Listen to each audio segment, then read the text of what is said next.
Part 2 حصہ دوم لوگوں کے دل میں گھر کرنے کے 6 طریقے۔ اس اصول پر عمل کرنے سے آپ کو ہر جگہ خوش آمدید کہا جائے گا۔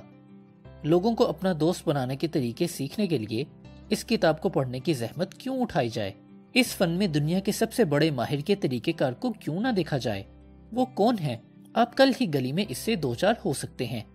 آپ ابھی اس سے 10 گز کے فاصلے پر ہوں گے کہ وہ اپنی دم ہلانا شروع کر دے گا۔ اگر آپ ٹھہر کر اسے تھپکی دے دیں گے تو وہ مارے خوشی کے پھولا نہ سمائے گا۔ آپ کو معلوم ہے مسرت کے اس اظہار میں کوئی غرض پوشیدہ نہیں ہے۔ وہ آپ کے ہاتھ میں نہ تو کوئی مال فروخت کرنا چاہتا ہے اور نہ ہی آپ سے شادی کا خواہش مند ہے۔ آپ نے کبھی سوچا ہے کہ دنیا میں کتا ہی ایسا جانور ہے جسے اپنا پیٹ بھرنے کے لیے محنت نہیں کرنا پڑتی؟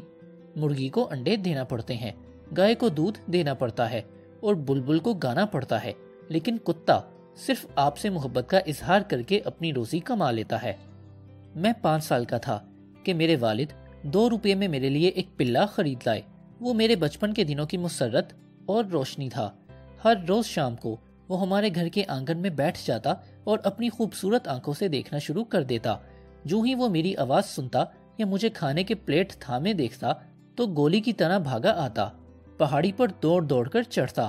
اس کی سانس ٹھونکنی سی چلتی اور وہ خوشی سے پھدک پھدک کر اور مسرت سے دیوانہ ہو کر بھونک بھونک کر میرا استقبال کرتا۔ پٹی 5 سال تک میرے ساتھ رہا۔ پھر ایک رات، مجھے وہ غم انگیز رات کبھی نہیں بھولے گی، وہ میری آنکھوں کے سامنے تڑپ کر سرد ہو گیا۔ اس پر بجلی گر پڑی۔ پٹی کی موت میرے بچپن کا بہت بڑا المیہ ہے۔ پٹی، تم نے فلسفے پر کوئی کتاب نہیں پڑھی تھی، تمہیں اس کی ضرورت بھی نہیں تھی۔ تم کسی فطری جبلت کے تحت جانتے تھے کہ آدمی دوسرے لوگوں میں سچی دلچسپی لے کر 2 مہینے میں اس سے کہیں زیادہ دوست پیدا کر سکتا ہے جتنے وہ 2 سال میں دوسروں کو اپنی ذات میں دلچسپی لینے پر مجبور بنا سکتا ہے۔ تاہم ہم سب جانتے ہیں کہ دنیا میں بے شمار لوگ ایسے بھی ہیں جو زندگی بھر یہ غلطی کرتے ہیں اور اسی کوشش میں لگے رہتے ہیں کہ لوگ ان کی ذات میں دلچسپی لیں۔ اس سے کام نہیں چلے گا۔ لوگوں کو آپ سے کوئی دلچسپی نہیں۔ وہ ہر وقت صبح، شام اور دوپہر اپنی دھن میں مگن رہتے ہیں۔ نیو یارک ٹیلی فون کمپنی نے یہ معلوم کرنے کے لیے کہ لوگ گفتگو میں سب سے زیادہ کون سا لفظ استعمال کرتے ہیں ایک وسیع جائزہ لیا۔ آپ کو وہ لفظ کھٹک گیا ہوگا۔ وہ صیغہ واحد متکلم ہے، میں۔ یہ لفظ ٹیلی فون پر گفتگو کے دوران میں 3990 مرتبہ استعمال کیا گیا۔ میں۔ جب آپ اپنی گروپ فوٹو کو دیکھتے ہیں تو سب سے پہلے آپ کی نظر کس تصویر پر جاتی ہے؟ اگر آپ کا خیال ہے کہ لوگوں کو آپ کی ذات میں دلچسپی ہے تو اس سوال کا جواب دیجیے۔ اگر آپ آج کی رات انتقال کر جائیں تو کتنے لوگ آپ کے جنازے میں شریک ہوں گے؟ اور شامل ہونے والوں میں سے اگر وہ لوگ نکال دیے جائیں جو آپ کی برادری سے تعلق رکھتے ہیں تو باقی کتنے لوگ ایسے ہوں گے جو محض آپ کی وجہ سے اس اجتماع میں شریک ہوں گے؟ لوگ آپ میں دلچسپی کیوں لیں جب پہلے خود آپ ان میں دلچسپی کا اظہار نہیں کریں گے؟ اگر ہم لوگوں کو متاثر کرنے کی کوشش میں لگے رہے اور ان کو متاثر کر بھی لیا تو اس طرح سچے اور مخلص دوست کم بنائے جا سکیں گے۔ حقیقی دوست اس طرح پیدا نہیں ہوتے۔ نپولین نے اس قسم کی کوشش کی اور اس نے جوزفین کے ساتھ اپنی آخری ملاقات میں کہا تھا، جوزفین، میں اتنا خوش قسمت تھا جتنا کہ کسی انسان کے لیے اس دنیا میں ممکن ہو سکتا ہے، لیکن اس وقت تم ہی ایسی ہستی ہو جس پر میں بھروسہ کر سکتا ہوں۔ اور مورخین کو اس میں بھی شک ہے کہ نپولین جوزفین پر بھی بھروسہ رکھ سکتا تھا۔ وینا کے مشہور ماہر نفسیات الفریڈ ایڈلر مرحوم نے ایک کتاب لکھی تھی جس کا نام ہے مقصد زندگی۔ وہ اس کتاب میں لکھتے ہیں، دنیا میں سب سے زیادہ مشکلات کا سامنا اس شخص کو کرنا پڑتا ہے اور دوسرے لوگوں کو بھی نقصان اسی شخص سے پہنچتا ہے جو اپنے بھائی بندوں میں کوئی دلچسپی نہیں لیتا۔ ایسے لوگ ہی بنی نوع انسان کی ناکامیوں کا سرچشمہ ہیں۔ ایک مرتبہ میں نیو یارک یونیورسٹی میں افسانہ نگاری کا امتحان پاس کرنے کے لیے داخل ہوا۔ کورس کے دوران رسالہ کولیر کے مدیر نے ایک لیکچر دیا۔ اس نے کہا کہ میں اپنی میز پر بکھری پڑی درجنوں کہانیوں میں سے کسی ایک کو اٹھا کر چند پیرے ہی پڑھ کر بتا سکتا ہوں کہ افسانہ نگار کو لوگوں سے واقعی محبت ہے یا نہیں۔ اس نے کہا، اگر مصنف لوگوں سے محبت نہیں کرے گا تو لوگ بھی اس سے محبت نہیں کریں گے۔ یہ پختہ کار مدیر اپنے لیکچر کے دوران میں 2 مرتبہ رکا اور معذرت چاہی کہ میں نے آپ لوگوں کو واز پلانا شروع کر دیا تھا۔ اس نے کہا، میں آپ سے وہی کچھ کہہ رہا ہوں جو ایک وائز کہتا ہے، لیکن یاد رکھیے اگر آپ کامیاب افسانہ نگار بننا چاہتے ہیں تو آپ کو لوگوں سے محبت کرنا پڑے گی۔ اگر فرضی کہانیوں کی تصنیف میں یہ بات درست ہے تو لوگوں سے ملتے جلتے وقت تو اس حقیقت کا کہیں زیادہ لحاظ رکھنا پڑے گا۔ ہارورڈ تھرسٹن آخری مرتبہ ایڈوے آیا تو میں نے ایک شام اس کی رہائش گاہ میں گزاری۔ یہ وہی تھرسٹن ہے جو جادوگروں کا بے تاج بادشاہ اور شودے بازوں کا سردار ہے۔ وہ 40 برس تک دنیا میں بار بار گھومتا رہا، لوگوں کو شعبدے دکھاتا رہا اور ورتائے حیرت میں ڈالتا پھرا۔ اس کا تماشا دیکھنے کے لیے 6 کروڑ سے زیادہ لوگوں نے ٹکٹ خریدا اور اس نے 8 کروڑ سے زیادہ کا نفع کمایا۔ میں نے تھرسٹن سے اس کی کامیابی کا راز پوچھا۔ اس کی کامیابی میں اس کی تعلیم کو کوئی دخل نہ تھا، کیونکہ وہ بچپن ہی میں گھر سے بھاگ آیا تھا۔ آوارہ پھرا، ریلوے کے سفری ہوٹل میں نوکری کی، گھاس پھوس میں سویا، در در بھیک مانگتا پھرا۔ ریلوے کی ملازمت کے دوران میں سفری ہوٹل سے باہر جھانک جھانک کر ریلوے لائن کے ارد گرد لگے ہوئے سائن بورڈوں کو دیکھ دیکھ کر پڑھنا سیکھا۔ کیا وہ بہت بڑا جادوگر تھا؟ نہیں، اس نے مجھے بتایا کہ شعبدہ بازی پر ہزاروں کتابیں لکھی گئی ہیں اور نہ بیسیوں لوگ اس کے پاس کے شعبدہ باز ہیں، لیکن اس میں 2 خوبیاں ہیں جو کسی دوسرے شعبدہ گر میں نہیں۔ پہلی یہ کہ وہ اپنی شخصیت کو دوسروں پر طاری کرنے کی قابلیت رکھتا تھا۔ وہ بڑا پختہ کار تماشا گر تھا، وہ انسانی فطرت سے واقف تھا۔ وہ اپنی ہر حرکت، ہر اشارے، ہر جنبش اور ہر چشمک کے پہلے سے خوب مشق کرتا تھا۔ وہ بہت تیزی اور پھرتی سے کام کرتا تھا۔ سب سے بڑھ کر یہ کہ تھرسٹن کو لوگوں سے سچا لگاؤ تھا۔ اس نے مجھے بتایا کہ اکثر جادوگر حاضرین پر ایک نظر ڈال کر اپنے آپ سے کہتے ہیں، یہ چند الوؤں کا جم گھٹا ہے، چند بیوقوفوں کا ٹولہ ہے، میں انہیں اچھی طرح بیوقوف بنا سکتا ہوں۔ لیکن تھرسٹن کا طریقہ بالکل انوکھا تھا۔ اس نے کہا کہ جب بھی وہ سٹیج پر آتا تھا تو اپنے آپ سے کہتا تھا، میں شکر گزار ہوں کہ یہ لوگ مجھے دیکھنے آئے ہیں۔ ان لوگوں کی بدولت مجھے روزی کمانے میں بہت سی آسانیاں ہیں۔ میں حتی الامکان انہیں بہترین کرتب دکھاؤں گا اور انہیں خوش خوش لوٹاؤں گا۔ اس نے کہا وہ اس وقت تک سٹیج پر قدم نہ رکھتا تھا جب تک وہ اپنے دل سے کئی بار یہ نہ کہہ لیتا کہ میں اپنے حاضرین سے محبت کرتا ہوں، میں اپنے حاضرین کو دل و جان سے چاہتا ہوں۔ آپ کہہ رہے ہوں گے فضول بکواس، آپ کو اختیار ہے، جو چاہیں سوچیں، لیکن میں بغیر کسی میل ملاوٹ کے یہ بات آپ تک پہنچا رہا ہوں، اور یہ وہ اصول ہے جس سے دنیا کا سب سے بڑا جادوگر کام لیا کرتا تھا۔ میڈم شومان ہینک نے بھی بہت کچھ ان باتوں سے ملتی جلتی باتیں مجھے بتائیں۔ اس نے فاقے، صدمے اور نا امیدیاں سہیں۔ ایک مرتبہ زندگی کے ہاتھوں تنگ آ کر اس نے اپنے ننھے بچوں اور اپنے آپ کو ختم کرنے کی کوشش بھی کی، لیکن اس کے باوجود چوٹی کی مغنیاں بنی، حتیٰ کہ اس نے گانے میں انتہائی امتیاز حاصل کی۔ لوگ اس کی آواز سن کر جوش سے لبریز ہو جاتے۔ اس نے بھی اعتراف کر لیا کہ اس کی کامیابی کا راز بھی یہی تھا کہ وہ لوگوں میں بے پناہ دلچسپی لیتی تھی۔ تھیوڈور روزویلٹ کی حیران کن ہر دل عزیزی کا بھی یہی ایک راز تھا۔ اس کے نوکر تک اس پر جان چھڑکتے تھے۔ جیمز ای ایموس ایک جشی اس کا خاص خدمتگار تھا۔ اس نے روزویلٹ کے متعلق ایک کتاب لکھی جس کا نام تھیوڈور روزویلٹ اپنے خدمتگار کا چہیتا۔ اس کتاب میں ایک بصیرت افروز واقعہ بیان کیا گیا ہے۔ ایک مرتبہ میری بیوی نے پریزیڈنٹ سے پوچھا کہ بوب وائٹ کیا ہوتا ہے۔ اس نے بوب وائٹ پہلے کبھی نہ دیکھا تھا۔ پریزیڈنٹ نے اسے تفصیلاً بتایا کہ بوب وائٹ کیا ہوتا ہے۔ کچھ دنوں بعد ہمارے گھر کے ٹیلی فون کی گھنٹی بجی۔ ایموس اور اس کی بیوی روزویلٹ کی آسٹر بے والی جاگیر پر ایک چھوٹے سے مکان میں رہتے تھے۔ خود روزویلٹ بول رہے تھے۔ انہوں نے میری بیوی کو بلایا تھا۔ انہوں نے اسے بتایا کہ ہمارے والے مکان کی کھڑکی کے سامنے ایک بوب وائٹ ہے، وہ باہر جھانک کر دیکھ سکتی ہے۔ روزویلٹ میں ایک یہ خصوصیت تھی کہ وہ ایسی چھوٹی چھوٹی باتوں کی طرف بھی خاص توجہ دیتے تھے۔ جب کبھی وہ ہمارے مکان کے سامنے سے گزرتے، خواہ ہم انہیں نظر آئیں یا نہ آئیں، ہم انہیں یہ کہتے سنتے تھے، سناؤ بھائی اینی، سناؤ بھائی جیمز۔ یہ ایک دوستانہ سلام تھا جو وہ آتے جاتے فضا میں بکھیر جاتے تھے۔ ایسے آقا پر نوکر کیوں نہ جان چھڑکے؟ ایسے شخص کو کون پسند نہ کرے؟ ایک مرتبہ روزویلٹ وائٹ ہاؤس آئے۔ صدر ٹیفٹ اور ان کی اہلیہ موجود نہ تھے۔ اس وقت انہوں نے ادنا لوگوں سے اپنی محبت کا عجیب و غریب نمونہ پیش کیا۔ انہوں نے وائٹ ہاؤس کے تمام قدیم نوکروں کا نام لے کر ان کی خیریت پوچھی، حتیٰ کہ باورچی خانے میں برتن دھونے والی نوکرانی تک کو نہ بھولے تھے۔ آرشی بٹ لکھتے ہیں، روزویلٹ نے باورچی خانہ کی ملازمہ ایلیس کو دیکھا تو پوچھا، تم ابھی بھی اناج کی روٹیاں تیار کرتی ہو؟ ایلس نے جواب دیا، کبھی کبھی ملازمین کے لیے روٹیاں بناتی ہوں، وائٹ ہاؤس میں تو کوئی کھاتا نہیں۔ روزویلٹ نے کہا، وہ اچھے ذوق کا ثبوت نہیں دے رہے، جب صدر واپس آئیں گے تو میں ان سے بھی کہوں گا۔ ایلس روٹی کا ایک ٹکڑا پلیٹ میں رکھ کر لے آئی۔ روزویلٹ اسے کھاتے ہوئے مالیوں اور مزدوروں کی مزاج پرسی کرتے ہوئے دفتر میں چلے گئے۔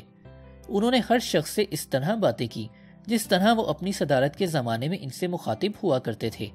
آئک ہودر نے آنکھوں میں آنسو بھر کر کہا تھا، 2 سال کے عرصے میں صرف آج سچی خوشی کا دن دیکھا ہے۔ ہم اس خوشی کو 500 روپے کے چیک کے بدلے بھی دینے کو تیار نہیں۔ لوگوں میں دلچسپی لینے کا ہی کرشمہ تھا جس نے چارلس ڈبلیو ایلیٹ کو یونیورسٹی کا کامیاب ترین ڈائریکٹر بنا دیا تھا۔ آپ کو یاد ہوگا کہ اس نے ہارورڈ یونیورسٹی میں خانہ جنگی کے خاتمے کے 4 سال بعد سے لے کر پہلی جنگ عظیم سے 5 سال پہلے تک حکومت کی۔ ڈاکٹر ایلیٹ کے طریقہ کار کی ایک مثال یہ ہے۔ ایک دن ایک نووارد طالب علم صدر یونیورسٹی کے دفتر میں داخل ہوا اور طلبہ کے قرضے کے فنڈ سے 200 روپے ادھار مانگے۔ اسے قرضہ دے دیا گیا۔ نووارد طالب علم کے اپنے الفاظ میں نے دلی شکریہ ادا کیا اور دفتر سے باہر نکلنے کو تھا کہ صدر ایلیٹ نے فرمایا، تشریف رکھیے۔ میری حیرانی کی کوئی انتہا نہ رہی جب انہوں نے مجھ سے کہا کہ مجھے پتا چلا ہے کہ آپ اپنے ہی کمرے میں اپنا کھانا خود تیار کرتے اور کھاتے ہیں۔ میرے خیال میں یہ کوئی برا کام نہیں، بشرط یہ کہ آپ کو اس سے اچھی اور زیادہ غذا میسر آئے۔ میں کالج میں تھا تو میں بھی ایسا ہی کیا کرتا تھا۔ کیا آپ نے کبھی بچھڑے کے گوشت کا ہریسہ تیار کیا ہے؟ اگر اسے خوب اچھی طرح بھونے ہوئے گوشت سے تیار کیا جائے تو یہ بہترین غذا ہے۔ اس میں بہت زیادہ کفایت بھی ہے۔ میں اس طرح تیار کرتا تھا۔ پھر انہوں نے مجھے بتایا کہ کس طرح گوشت کو کاٹنا چاہیے، کس طرح اسے آہستہ آہستہ بھوننا چاہیے حتیٰ کہ شوربہ رفتہ رفتہ قوام بن جائے، پھر اسے کس طرح نکالنا چاہیے اور کس طرح ٹھنڈا کر کے کھانا چاہیے۔ میں اپنے ذاتی تجربے کی بنا پر کہہ سکتا ہوں کہ ہم ملک کے بے حد مصروف اور بڑے سے بڑے آدمی کی توجہ، اس کا وقت اور تعاون حاصل کر سکتے ہیں، بشرط یہ کہ ہم اس پر اپنی دلی دلچسپی کے جذبے کا اظہار کرنے میں کامیاب ہو جائیں۔ میں اس کی تشریح کرتا ہوں۔ ایک مرتبہ میں نے بروکلن کے ادارہ علوم و فنون میں ناول اور افسانہ نگاری کے کورس کا انتظام کیا۔ ہم چاہتے تھے کہ کیتھلین نورس، فینی ہرسٹ، ایڈ اٹار بیل، البرٹ پین جیسے مشہور معروف مصنف ہمارے یہاں تشریف لا کر ہمیں اپنے تجربات سے مستفید فرمائیں۔ ہم نے انہیں خطوط لکھے جن میں ہم نے تحریر کیا کہ ہم ان کی تصانیف کے بے حد مداح ہیں اور چاہتے ہیں کہ وہ خود تشریف لا کر ہمیں اپنی کامیابی کا راز بتائیں۔ ہر ایک خط پر تقریباً 150 طلباء نے دستخط کیے۔ ہم نے کہا کہ ہمیں احساس ہے کہ آپ بہت مصروف ہیں اور آپ لیکچر تیار نہیں کر سکتے، اس لیے ہم نے بہت سے سوالات کی فہرست تیار کر کے لفافے میں ڈال دی ہے۔ سوالات زیادہ تر ان کی اپنی ذات اور ان کے طریقہ کار کے متعلق تھے۔ انہیں یہ بات بہت پسند آئی، اور کون ہے جو ایسی بات کو نہیں پسند کرے گا۔ چنانچہ ان تمام حضرات نے بروکلین تک کا سفر طے کیا اور ہمارے ساتھ تعاون کیا۔ میں نے اسی طریقے سے لیزے ایم شا، روزویلٹ کی کابینہ کے سیکرٹری جارج ڈبلیو واکر شام، صدر ٹیفٹ کی کابینہ کے موکل اعلیٰ William Jackson, Franklin D Roosevelt اور بے شمار دوسرے مشہور و معروف لوگوں کو اپنی خوش گفتاری کے طالب علموں کے سامنے آ کر تقریریں کرنے پر رضامند کیا ہے۔ ہم میں سے ہر کوئی، خواہ وہ بچڑ ہو یا نان بائی یا تخت نشین بادشاہ ہو، ان لوگوں کو پسند کرتا ہے جو اس کی تعریف کرتے ہیں۔ مثال کے طور پر کیسر جنگ عظیم کے خاتمے پر دنیا کا سب سے زیادہ قابل نفرت اور حقیر شخص تھا۔ جب وہ اپنی جان بچانے کے لیے ہالینڈ بھاگا تو اس کی اپنی قوم بھی اس کے خلاف ہو گئی۔ اس کے خلاف لوگوں میں نفرت کا جذبہ اتنا شدید ہو گیا تھا کہ کروڑوں اشخاص چاہتے تھے کہ اگر وہ مل جائے تو اس کے ٹکڑے ٹکڑے کر ڈالیں اور جلا کر راکھ کر دیں۔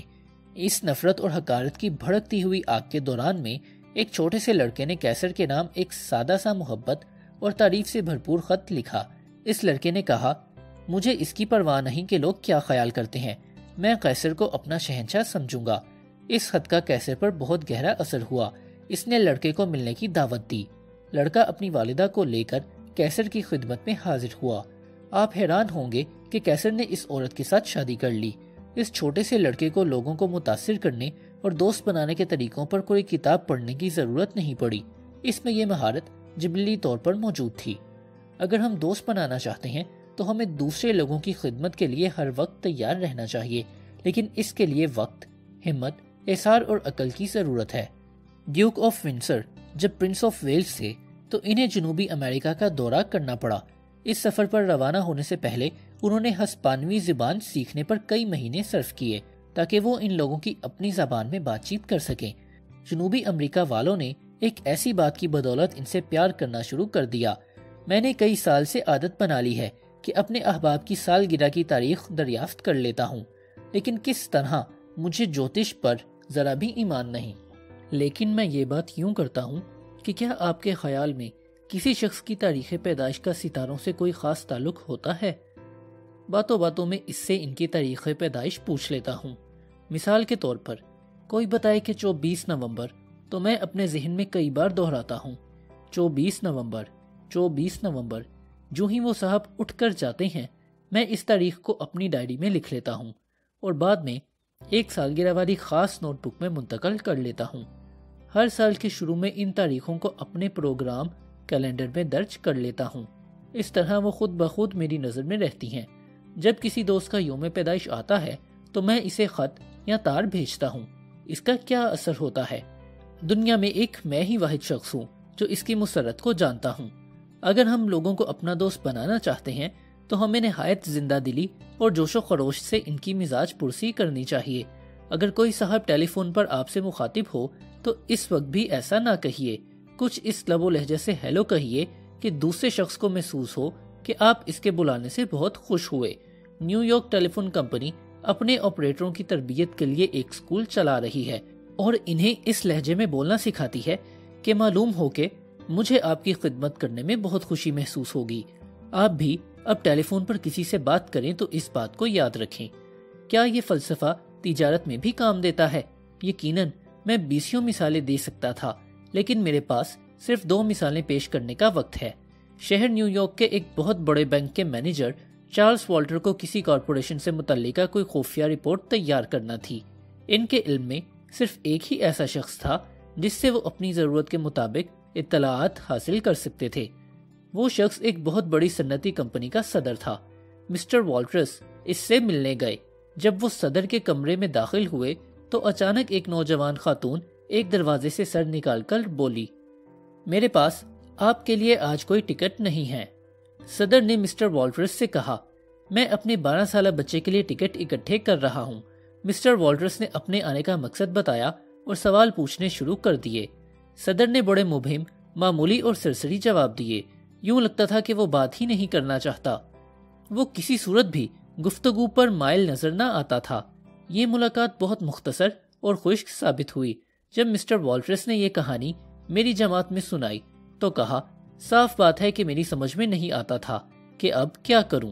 پھر اچانک مجھے یاد آیا کہ ان کی سیکریٹری نے اس سے ٹکٹوں کے بارے میں کچھ کہا تھا۔ ٹکٹ اور 12 سال کا لڑکا۔ مجھے جھٹ یاد آیا کہ ہمارے بینک کا شعبہ خارجہ ٹکٹیں اکٹھی کرتا ہے۔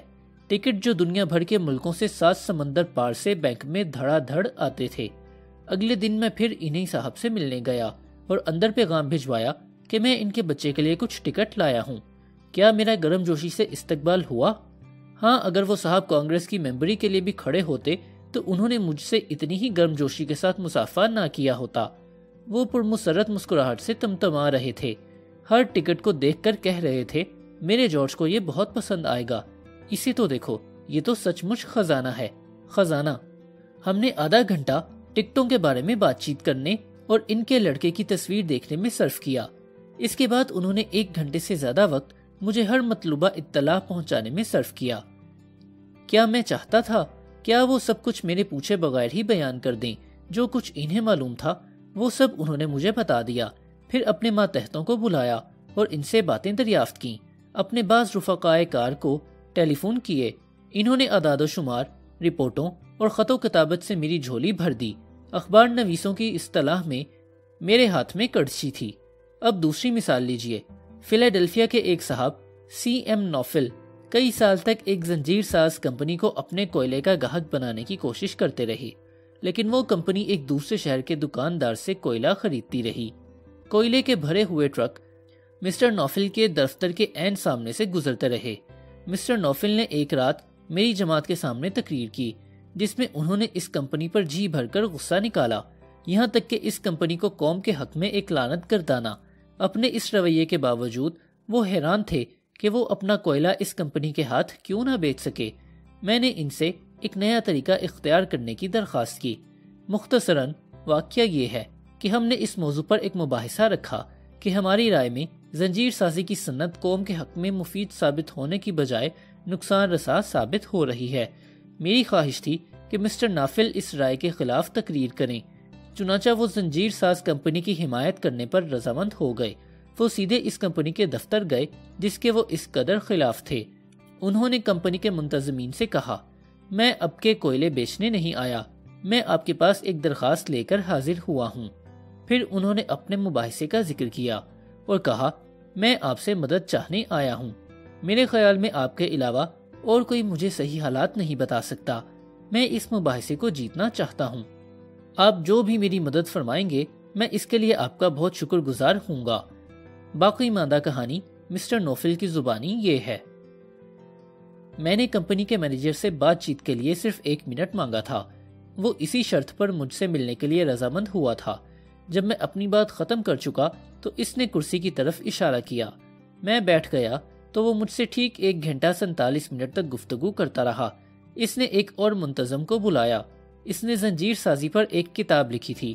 اس نے قومی زنجیر ساز انجمن کے نام رکا لکھ کر اس موضوع پر ایک مباحثے کی نقل مجھے منگوا دی۔ اس کے خیال میں زنجیر سازی کی صنعت سچ مچ بنی نوع انسان کی بڑی خدمت کر رہی ہے۔ اسے اس بات پر فخر تھا کہ وہ سینکڑوں قومیتوں کی خدمت کر رہا ہے۔ بات کرتے وقت اس کی آنکھیں چمک چمک اٹھتی تھیں، اور مجھے اعتراف ہے کہ اس نے مجھے ایسی باتیں بتائیں جن کا اس سے پہلے مجھے مطلق علم نہ تھا۔ اس نے میرا نقطہ نظر ہی بدل دیا۔ جب میں رخصت ہوا تو وہ مجھے دروازے تک چھوڑنے آیا، اپنا بازو میرے کندھے پر رکھا، بحث میں میری کامیابی کی دعا کی اور مجھ سے درخواست کی کہ میں واپسی پر اسے بتا کر جاؤں کہ میں کہاں تک کامیاب رہا۔ اس کے آخری الفاظ جو اس نے مجھ سے کہے یہ تھے، آپ موسم بہار میں مجھ سے ملیے، میں آپ کو کوئلے کی خریداری کا آرڈر دوں گا۔ میرے لیے یہ واقعہ معجزے سے کم نہ تھا۔ وہ میری درخواست کے بغیر ہی میرا خریدار بن رہا تھا۔ محض 2 گھنٹے کے عرصے میں اس کے مسائل میں دلچسپی کا اظہار کرنے پر مجھے اتنی بڑی کامیابی ہوئی تھی۔ اگر میں 10 سال تک بھی اسے مجھ میں دلچسپی لینے کی ترغیب دلاتا رہتا اور کوئلے کا خریدار بنانے کی کوشش کرتا رہتا تو بھی اتنی شاندار کامیابی حاصل نہ کر سکتا۔ مسٹر نوفل نے یہ حقیقت تو اب پائی تھی، حالانکہ حضرت یسوع مسیح کی پیدائش سے 100 سال پہلے ایک رومی شاعر پیل لیوی سائرس کہہ چکا ہے، ہم انہی لوگوں کو پسند کرتے ہیں جو ہمیں پسند کریں۔ چنانچہ اگر آپ لوگوں کے دل میں گھر کرنا چاہتے ہیں تو اس کا پہلا اصول یہ ہے کہ دوسرے لوگوں میں سچے دل سے دلچسپی لیجیے۔ اثر انگیزی کا آسان طریقہ۔ مجھے حال ہی میں نیو یارک کی ایک دعوت عشایہ میں شامل ہونے کا اتفاق ہوا۔ ایک خاتون جنہیں وراثت میں کافی سرمایہ ملا تھا، ہر کسی پر خوشگوار اثر ڈالنے کے لیے بےتاب نظر آتی تھیں۔ انہوں نے اپنے لباس، جواہرات اور موتیوں پر خوب دل کھول کر خرچ کیا تھا، لیکن انہوں نے اپنے چہرے کی بالکل خبر نہ لی تھی۔ اس سے خود غرضی اور تلخی واضح تھی۔ یہ بات ہر کوئی جانتا ہے، لیکن انہیں اس بات کی خبر ہی نہیں تھی کہ عورت کے چہرے کا تاثر اس کی پوشاک سے زیادہ اہم ہوتا ہے۔ چارلز شواب نے مجھے بتایا کہ اس کی مسکراہٹ $10 لاکھ سے بھی زیادہ قیمتی ہے۔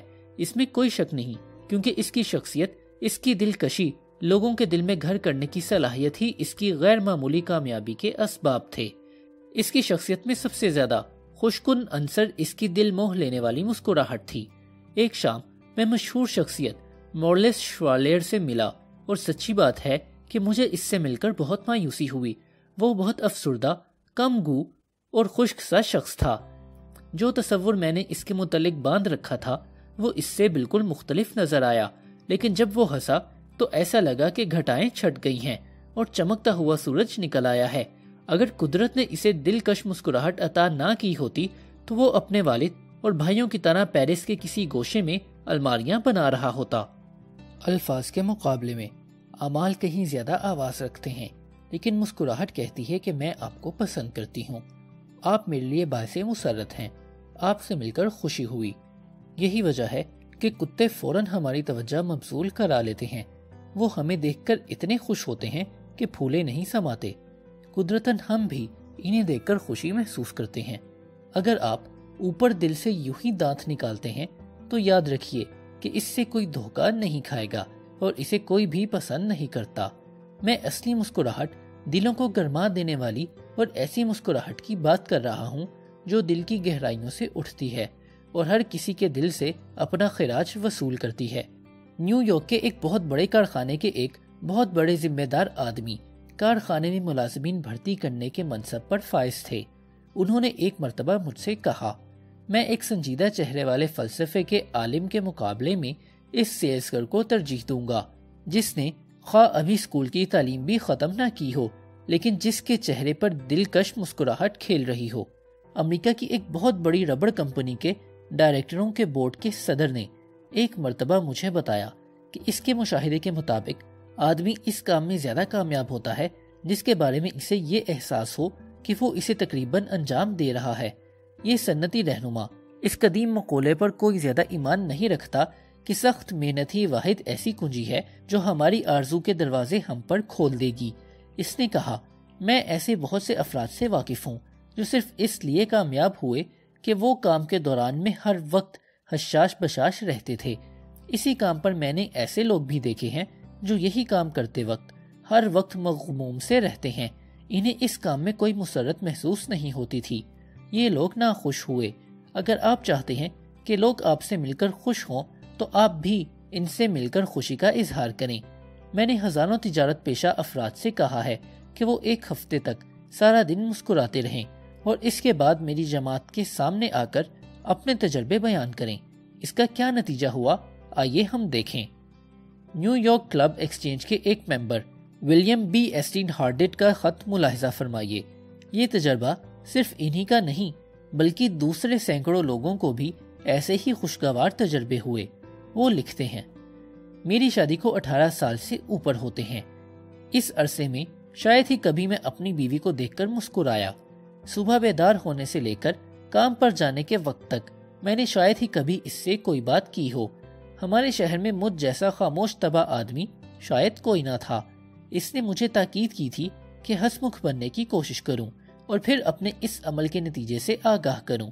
چنانچہ میں نے طے کیا کہ مجھے یہ تجربہ آپ کے کہنے کے مطابق کم از کم ایک ہفتے تک تو ضرور کرنا چاہیے۔ اس لیے اگلے دن جب میں اپنا چہرہ آئینے میں دیکھ رہا تھا اور اپنے بالوں میں کنگھی کر رہا تھا تو میں نے اپنے کم گو سنجیدہ عکس سے کہا، میاں آج تم نے اپنی ننھی سی بیوی کے چہرے سے اس کی تلخی کو دھونا ہے۔ آج سے تم ہنسمکھ بن رہے ہو اور یہ کام ابھی سے شروع کر رہے ہو۔ چنانچہ جب میں ناشتے کے لیے بیٹھا تو میں نے اپنی بیوی کو مسکرا کر سلام کیا۔ آپ نے مجھے تنبیہ کی تھی کہ وہ شاید پہلی بار اس تبدیلی پر حیران رہ جائے، لیکن آپ کا اندازہ میری بیوی کے سلسلے میں صحیح نہیں تھا۔ وہ کھوسی گئی، اسے عجب خوشگوار صدمہ پہنچا۔ میں نے اس سے کہا، یہ کوئی بناوٹ نہیں، مستقبل میں بھی وہ مجھ سے اسی زندہ دلی کی توقع رکھے۔ اور آج 2 مہینے ہونے کو آئے ہیں، میں اپنی اس عادت پر باقاعدہ قائم ہوں۔ ان 2 مہینوں میں ہمارے گھر میں جتنی چہل پہل، مسرت اور شادمانی رہی ہے، پچھلے پورے سال میں بھی محسوس نہیں ہوئی تھی۔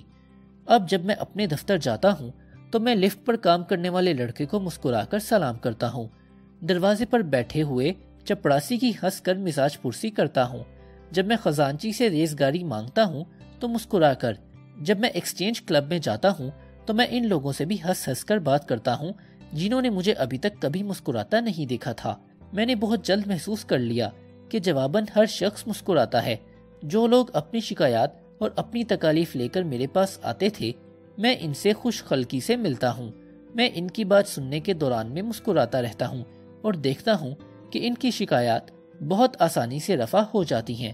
میں محسوس کرتا ہوں کہ میری مسکراہٹ کی بدولت میری جیبیں روپوں سے بھری رہتی ہیں۔ میں ایک اور دلال کے ہاں کام کرتا ہوں۔ اس کا ایک کلرک بڑا پیارا سا لڑکا ہے۔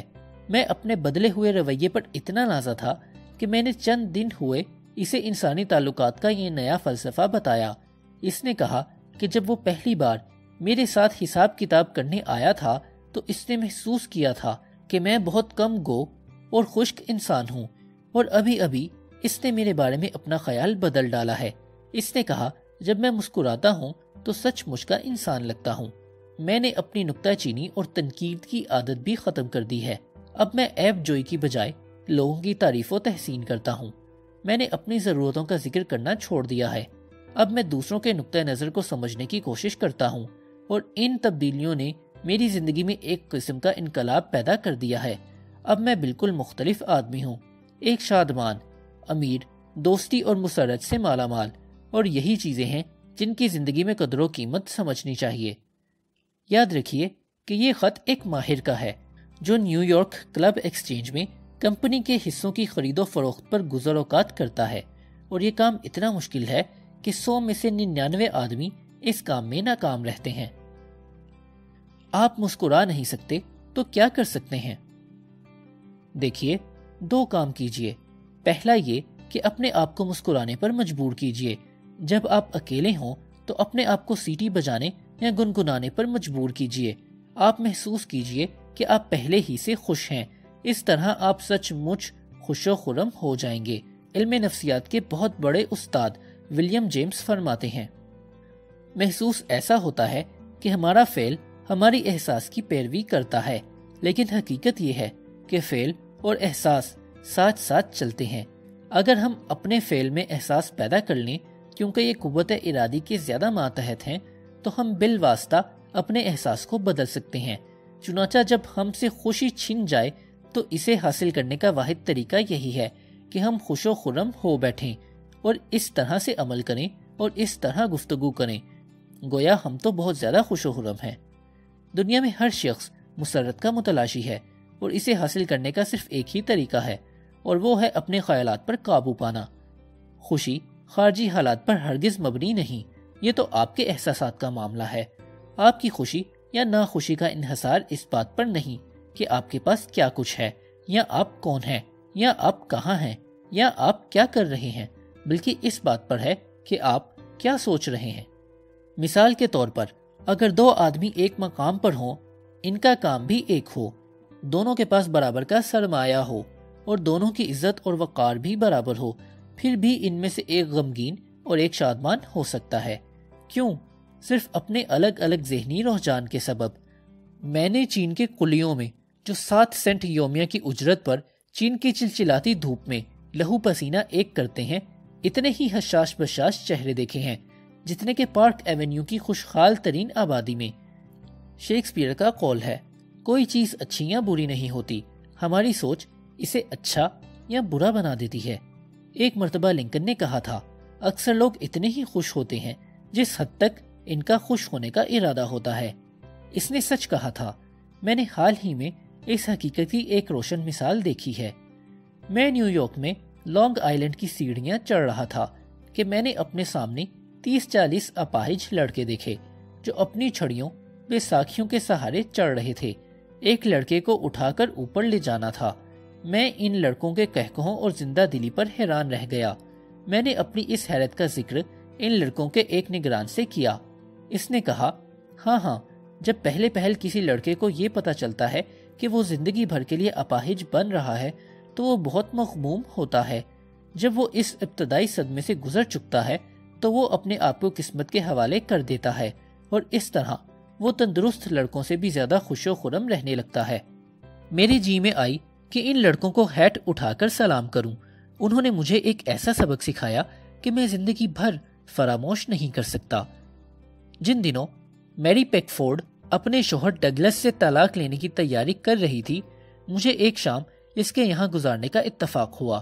دنیا شاید یہ خیال کرتی ہوگی کہ یہ عورت بہت بد نصیب اور مغموم ہوگی، لیکن میں نے اسے بہت زیادہ خوش مزاج اور خوش نصیب پایا۔ اس کے انگ انگ سے مسرت ٹپکتی تھی۔ اس نے یہ راز اپنی چھوٹی سی کتاب میں بیان کیا ہے۔ اس کتاب کو پڑھ کر آپ کو خوشی ہوگی۔ اپنی پبلک لائبریری میں جا کر میری پک فورڈ کی کتاب خدا کو کیوں نہ آزمائیں کا مطالعہ کیجیے۔ فرینکلن بٹگر، جو پہلے سینٹ لوئس کے راہب خانے میں ایک معمولی ملازم تھا اور جو آج امریکہ میں بیمے کا بہت بڑا ماہر ہے، اس نے مجھے بتایا کہ آج سے کئی سال پہلے اس نے یہ بات اچھی طرح جان لی تھی کہ ہنس مکھ انسان کو ہر جگہ خوش آمدید کہا جاتا ہے، اس لیے کسی بھی شخص کے دفتر میں جانے سے پہلے وہ ایک لمحہ رکتا ہے اور بہت سی باتیں سوچتا ہے جن کے بارے میں اسے اس آدمی کا شکر گزار ہونا چاہیے۔ وہ اپنے چہرے پر سچی مسکراہٹ پیدا کرتا ہے اور مسکراتا ہوا کمرے میں داخل ہو جاتا ہے۔ بیمہ فروشی میں اس کی شاندار کامیابی کا انحصار محض اسی سادہ سی بات پر ہے۔ البرٹ ہیوبارڈ کی یہ جوگیوں والی چھوٹی سی نصیحت یاد رکھیے، لیکن یہ نہ بھولیے کہ جب تک آپ اس پر عمل نہیں کرتے کوئی فائدہ نہیں ہوگا۔ جب کبھی آپ گھر سے باہر نکلیں، تھوڑی ذرا اندر کی طرف کھینچ لیں اور سر کی چوٹی کو اونچا کر لیں، خوب سینہ بھر کر سانس لیں، سورج کی کرنوں کو پی جائیں، اپنے دوستوں کی مسکرا کر مزاج پرسی کیجیے اور ہر مصافحے میں اپنی روح کی حرارت بھر دیجیے۔ یہ فکر نہ کیجیے کہ لوگ آپ کو غلط سمجھیں گے اور اپنے دشمنوں کا خیال ایک منٹ کے لیے بھی اپنے ذہن میں نہ لائیں۔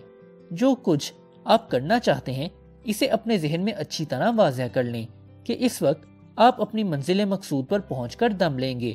اپنے ذہن میں وہ تمام شاندار اور عظیم کارنامے رکھیے جنہیں آپ سر انجام دینا چاہتے ہیں۔ وقت کے ساتھ ساتھ آپ اپنے آپ کو غیر شعوری طور پر ان تمام مواقع سے فائدہ اٹھاتے ہوئے دیکھو گے جن سے آپ کے مقصد کی تکمیل ہوگی، بالکل ویسے ہی جیسے کہ مونگے کا کیڑا طوفان میں سے ہر اس چیز کو پکڑ لیتا ہے جس کی اسے اپنی نشوونما کے لیے ضرورت ہوتی ہے۔ آپ ہر وقت اپنے تصور میں رکھیے کہ آپ اس پائے کے قابل، مخلص اور مفید شخص بننا چاہتے ہیں۔ یہ خیال ساتھ بساتھ آپ کو اس قسم کی شخصیت میں ڈھالتا جائے گا۔ خیال سے پہل ہوتی ہے۔ اپنے اندر صحیح قسم کی ذہنی رجحان، حوصلہ، کشادہ دلی اور خوش باشی کا مادہ پیدا کیجیے۔ صحیح سوچ ہی تخلیق ہے۔ سب چیزیں چاہنے ہی سے ملتی ہیں اور ہر سچی دعا قبول ہوتی ہے۔ ہم اسی جیسے بن جاتے ہیں جو ہمارے دل میں بسا ہو۔ اپنی تھوڑی نیچی اور سر کی چوٹی کو اونچا رکھیے۔ ہم چھوٹے چھوٹے دیوتا ہیں۔ قدیم چینی بہت عقل مند لوگ تھے۔ دنیا داری کے معاملے میں وہ بہت ہی سمجھدار تھے۔ ان کی ایک کہاوت ہے جسے جلی حروف میں لکھ کر مجھے اور آپ کو اپنی اپنی ٹوپیوں پر چسپاں کر لینا چاہیے۔ وہ کہاوت یہ تھی، جو آدمی ہسمکھ نہ ہو اسے دکان نہیں کھولنی چاہیے۔ دکان کی بات سے یہ یاد آیا کہ فرینک ارون فلیچر نے ہمیں ایک بار بتایا تھا کہ مسکراہٹ پر کوئی خرچ نہیں آتا۔ یہ حاصل کرنے والوں کو مالا مال کرتی ہے اور دینے والوں سے کچھ نہیں مانگتی۔ یہ ایک جھلک ہوتی ہے لیکن بعض اوقات یہ ابدی ہوتی ہے۔ اس کے بغیر کوئی شخص امیر نہیں، جس کے پاس یہ نہیں اس جیسا کوئی غریب نہیں۔ یہ گھر میں مسرت اور شادمانی لاتی ہے، کاروبار میں اعتماد پیدا کرتی ہے اور یہ دوستوں کی پہچان ہے۔ یہ تھکے ماندے کے لیے آرام، بے دل کے لیے دل کی روشنی، مایوس کے لیے سورج کی کرن اور مصیبت کے لیے بہترین قدرتی تریاق ہے۔ ہاں، یہ خریدی، مانگی یا چرائی نہیں جا سکتی کیونکہ یہ ایک ایسی چیز ہے جو اس وقت تک فائدہ نہیں دیتی جب تک کہ اسے دل سے پیدا نہ کیا جائے۔ اگر تہوار کی خرید و فروخت کی گہما گہمی اور بھیڑ بھڑکے میں کوئی دکاندار مجبوراً آپ سے ہنس کر پیش نہ آ سکے تو کیا آپ اسے اپنی ہنسی عنایت کریں گے؟ مسکراہٹ کی ضرورت اسے سب سے زیادہ ہوتی ہے جس کے پاس دوسروں کو دینے کے لیے یہ نہ ہو۔ اس لیے اگر آپ دوسروں کے دلوں میں گھر کرنا چاہتے ہیں تو اس کا دوسرا اصول یہی ہے، مسکرائیے۔ اگر آپ ایسا نہیں کریں گے تو آپ کو پریشانی کا سامنا کرنا پڑے گا۔ 1898 کی بات ہے، نیو یارک کے محلہ راک لینڈ میں ایک سخت المناک واقعہ ہوا۔ ایک بچہ مر گیا تھا اور اس روز تمام ہمسائے کفن دفن کی تیاری کر رہے تھے۔ جم فارلے باہر اپنے استبل میں گھوڑے باندھنے گئے۔ زمین برف سے ڈھکی ہوئی تھی، ہوا تیز اور سرد تھی۔ گھوڑے پر کئی دن سے کوئی سوار نہیں ہوا تھا۔ اس کے جسم کو ورزش کی ضرورت محسوس ہو رہی تھی۔ جب اسے پانی کے ٹب کے قریب کیا گیا تو اس نے قد کڑے لگانا شروع کر دیے اور اپنی پچھلی دونوں ٹانگیں ہوا میں معلق کر دیں اور اس طرح جم فارلے کو مار گرایا۔ نیو یارک کی اس چھوٹی سی گلی میں اس روز 2 موتیں واقع ہو گئیں۔ جم فارلے نے اپنے پیچھے ایک بیوہ، 3 لڑکے اور چند 100 روپے چھوڑے تھے۔ اس کا سب سے بڑا لڑکا 10 برس کا تھا۔ اسے اینٹوں کے ایک بھٹے پر کام کرنا پڑا۔ بیچارہ قسمت کا مارا ریت اور مٹی اٹھا اٹھا کر سانچوں میں بھرتا اور اینٹوں کو الٹ پلٹ کر دھوپ میں خشک کرتا۔ اس لڑکے کو زیادہ تعلیم حاصل کرنے کا موقع ہی نہیں ملا تھا، لیکن آئرش نسل ہونے کے سبب اس میں لوگوں کی ہمدردیاں حاصل کرنے کی قابلیت تھی۔ وہ سیاست میں کود پڑا۔ رفتہ رفتہ اس میں لوگوں کے نام یاد رکھنے کی حیرت انگیز قابلیت پیدا ہو گئی۔ اس نے کبھی اسکول کا منہ تک نہ دیکھا تھا، لیکن جب وہ 60 سال کی عمر کو پہنچا تو 4 کالجوں نے اسے اعزازی ڈگریاں دیں۔ وہ ڈیموکریٹک نیشنل کمیٹی کا صدر اور امریکہ کا پوسٹ ماسٹر جنرل بن گیا۔ میں نے ایک دفعہ فارلے سے ملاقات کے دوران میں اس کی کامیابی کا راز پوچھا۔ اس نے جھٹ سے کہا، سخت محنت۔ میں نے کہا، کیوں مذاق کرتے ہو؟ اصل بات بتاؤ۔ اس نے الٹا مجھ سے سوال کر دیا، تو آپ کے خیال میں میری کامیابی کا کیا راز ہو سکتا ہے؟ میں نے جواب دیا، آپ کم از کم 10,000 اشخاص کو ان کے اصل ناموں سے پکار سکتے ہیں۔ اس نے کہا، نہیں، آپ تھوڑی سی غلطی کر رہے ہیں۔ میں 50,000 انسانوں کو ان کے اصل ناموں سے پکار سکتا ہوں۔ یہ کوئی مبالغہ نہیں۔ روزویلٹ کے صدر بننے میں فارلے کی اس صلاحیت نے بہت مدد کی تھی۔ جب جم فارلے مصنوعی کھاد کے ایجنٹ کی حیثیت سے کام کرتا تھا اور جب وہ اپنے محلے میں بلدیہ کا کلرک تھا، ان ایام میں اس نے لوگوں کے نام یاد رکھنے کا طریقہ ایجاد کیا۔ شروع میں یہ طریقہ بہت آسان تھا۔ جب وہ کسی شخص سے ملتا تو اس کا نام دریافت کرتا، اس کے خاندان، اس کے کاروبار اور اس کے سیاسی نظریے کے متعلق واقفیت حاصل کرتا۔ ان تمام باتوں کو وہ ذہن میں رکھتا۔ دوسری مرتبہ جب وہ اس شخص سے ملتا، خواہ پہلی اور دوسری ملاقات میں پورے 1 سال کا وقفہ ہو، وہ جھٹ سے اس کے کاندھے پر ہاتھ رکھتا، اس کے بیوی بچوں اور اس کے مویشیوں تک کا حال پوچھتا۔ پھر اس میں حیرانی کی کیا بات ہے کہ لوگ اس کے مداح ہو گئے۔ پریزیڈنٹ روزویلٹ کی انتخابی مہم شروع ہونے سے کافی عرصہ پہلے فارلے نے روزانہ مغربی اور شمالی مغربی ریاستوں کے ہزاروں لوگوں کے نام خط لکھے۔ پھر وہ سفر پر نکل پڑا اور ریل، موٹر، گھوڑا گاڑی کے ذریعے اس نے 19 دنوں میں 20 ریاستوں کا سفر کیا اور 12,000 میل طے کیے۔ وہ جس شہر میں جاتا، اپنے شناسہ لوگوں سے دوپہر کے کھانے، ڈنر یا ناشتے پر ملتا اور ان سے کھل کر گفتگو کرتا۔ اس کے بعد وہ انہی قدموں پر اگلے شہر کے لیے روانہ ہو جاتا۔ وہ سفر سے واپس آیا تو اس نے شہر کے ایک ایک واقف کو خط لکھا اور پوچھا کہ جتنے لوگوں سے اس واقف نے مزید گفتگو کی ہے وہ ان کے ناموں کی فہرست بھیجے۔ یہ فہرستیں آئیں تو لاکھوں آدمیوں کے ناموں پر مشتمل ایک بڑی فہرست تیار ہو گئی۔ فارلے نے ان میں سے ایک ایک آدمی کے نام ذاتی خط لکھے۔ ہر خط پیارے کے لفظ سے شروع ہوتا تھا اور تمہارے کے لفظ پر ختم ہوتا تھا۔ فارلے نے اپنی زندگی کے ابتدائی ایام میں اس حقیقت کو پا لیا تھا کہ ہر آدمی دنیا بھر کے دوسرے آدمیوں کے ناموں کے مقابلے میں اپنے نام سے زیادہ انس رکھتا ہے۔ کسی آدمی کا نام یاد رکھیے اور اسے احترام سے بلائیے۔ یہی آپ کا پرخلوص اور مؤثر خوش آمدید ہے۔ آپ اگر اس کے نام کو بھول جائیں یا غلط لکھیں یا بولیں تو سمجھیے کہ آپ نے اپنے آپ کو بہت بڑا نقصان پہنچایا ہے۔ مثال کے طور پر، ایک مرتبہ میں نے خطاب عامہ کے موقع پر پیرس میں ایک لیکچر دیا۔ میں نے شہر میں بسنے والے تمام امریکیوں کے نام بے شمار خطوط لکھے۔ ٹائپسٹ فرانسیسی تھے، انگریزی کے اتنے ماہر نہ تھے۔ قدرتاً انہوں نے ناموں کے ہجوں میں بہت غلطیاں کیں۔ پیرس میں ایک امریکی بینک کے مینیجر نے میرے نام ایک غصے اور حقارت سے بھرپور خط لکھا کہ اس کا نام غلط تحریر ہوا ہے۔ لیکن اینڈریو کارنیگی کی کامیابی کا کیا راز تھا؟ اس کو فولاد سازی کا بادشاہ کہتے ہیں، لیکن اس کا مبلغ علم یہ تھا کہ اسے فولاد سازی کے متعلق معمولی سی بھی واقفیت نہ تھی۔ اس کے ماتحت ایسے کاریگر کام کر رہے تھے جو اس سے کہیں زیادہ صنعت کے ماہر تھے، لیکن اینڈریو کارنیگی کو لوگوں سے میل جول کا طریقہ آتا تھا۔ صرف اسی وجہ سے وہ اتنا بڑا سرمایہ دار بن گیا۔ بچپن ہی سے اس میں تنظیم، قیادت کی صنعت جھلکتی تھی۔ وہ 10 سال ہی کا تھا کہ اس نے اس راز کو پا لیا کہ لوگ اپنے ناموں کو بہت اہمیت دیتے ہیں۔ وہ اس دریافت کو لوگوں کا تعاون حاصل کرنے کے لیے کام میں لایا۔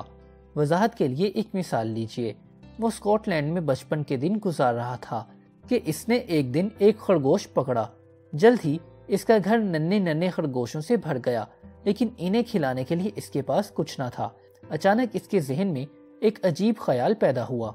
اس نے گلی کے لڑکوں کو اکٹھا کر لیا اور کہا، دیکھو، اگر تم ان خرگوشوں کے لیے باہر سے گھاس اور پتے توڑ کر لاؤ گے تو میں ان کے نام تمہارے ناموں پر رکھ دوں گا۔ یہ ترکیب ایک جادو ثابت ہوئی اور کارنیگی نے اس تجربے کو کبھی فراموش نہیں کیا۔ اس نے اس فلسفے کو تجارتی کاروبار میں استعمال کر کے کروڑوں کمائے۔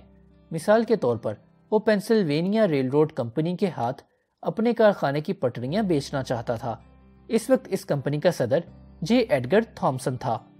اینڈریو کارنیگی نے پٹسبرگ میں فولاد کا ایک بہت بڑا کارخانہ تعمیر کرایا اور اس کا نام ایڈگر تھامسن اسٹیل ورکس رکھ دیا۔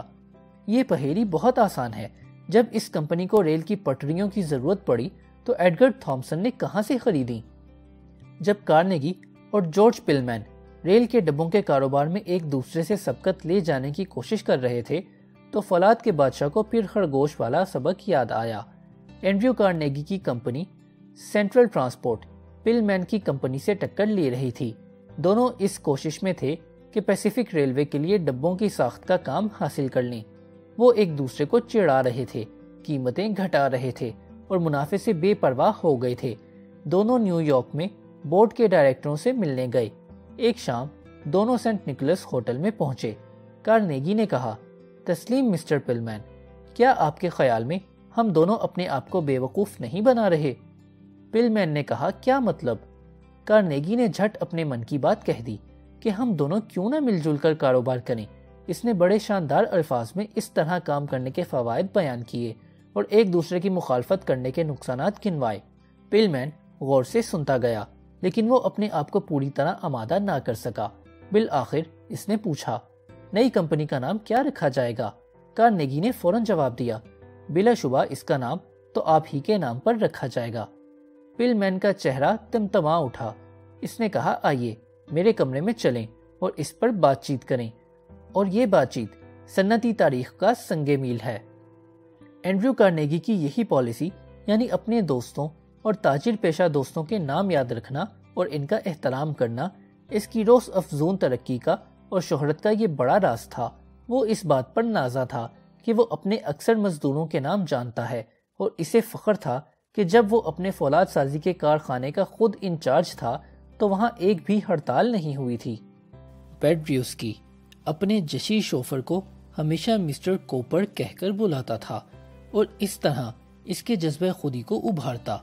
پیٹریوسکی 15 مرتبہ امریکہ کے ایک ساحل سے دوسرے ساحل تک ہزاروں پرجوش شائقین کے سامنے ساز بجانے کے لیے گیا۔ ہر مرتبہ اس نے اپنی ذاتی کار میں سفر کیا اور وہی شوفر آدھی رات کے وقت اس کے فارغ ہونے پر اس کا کھانا تیار رکھتا تھا۔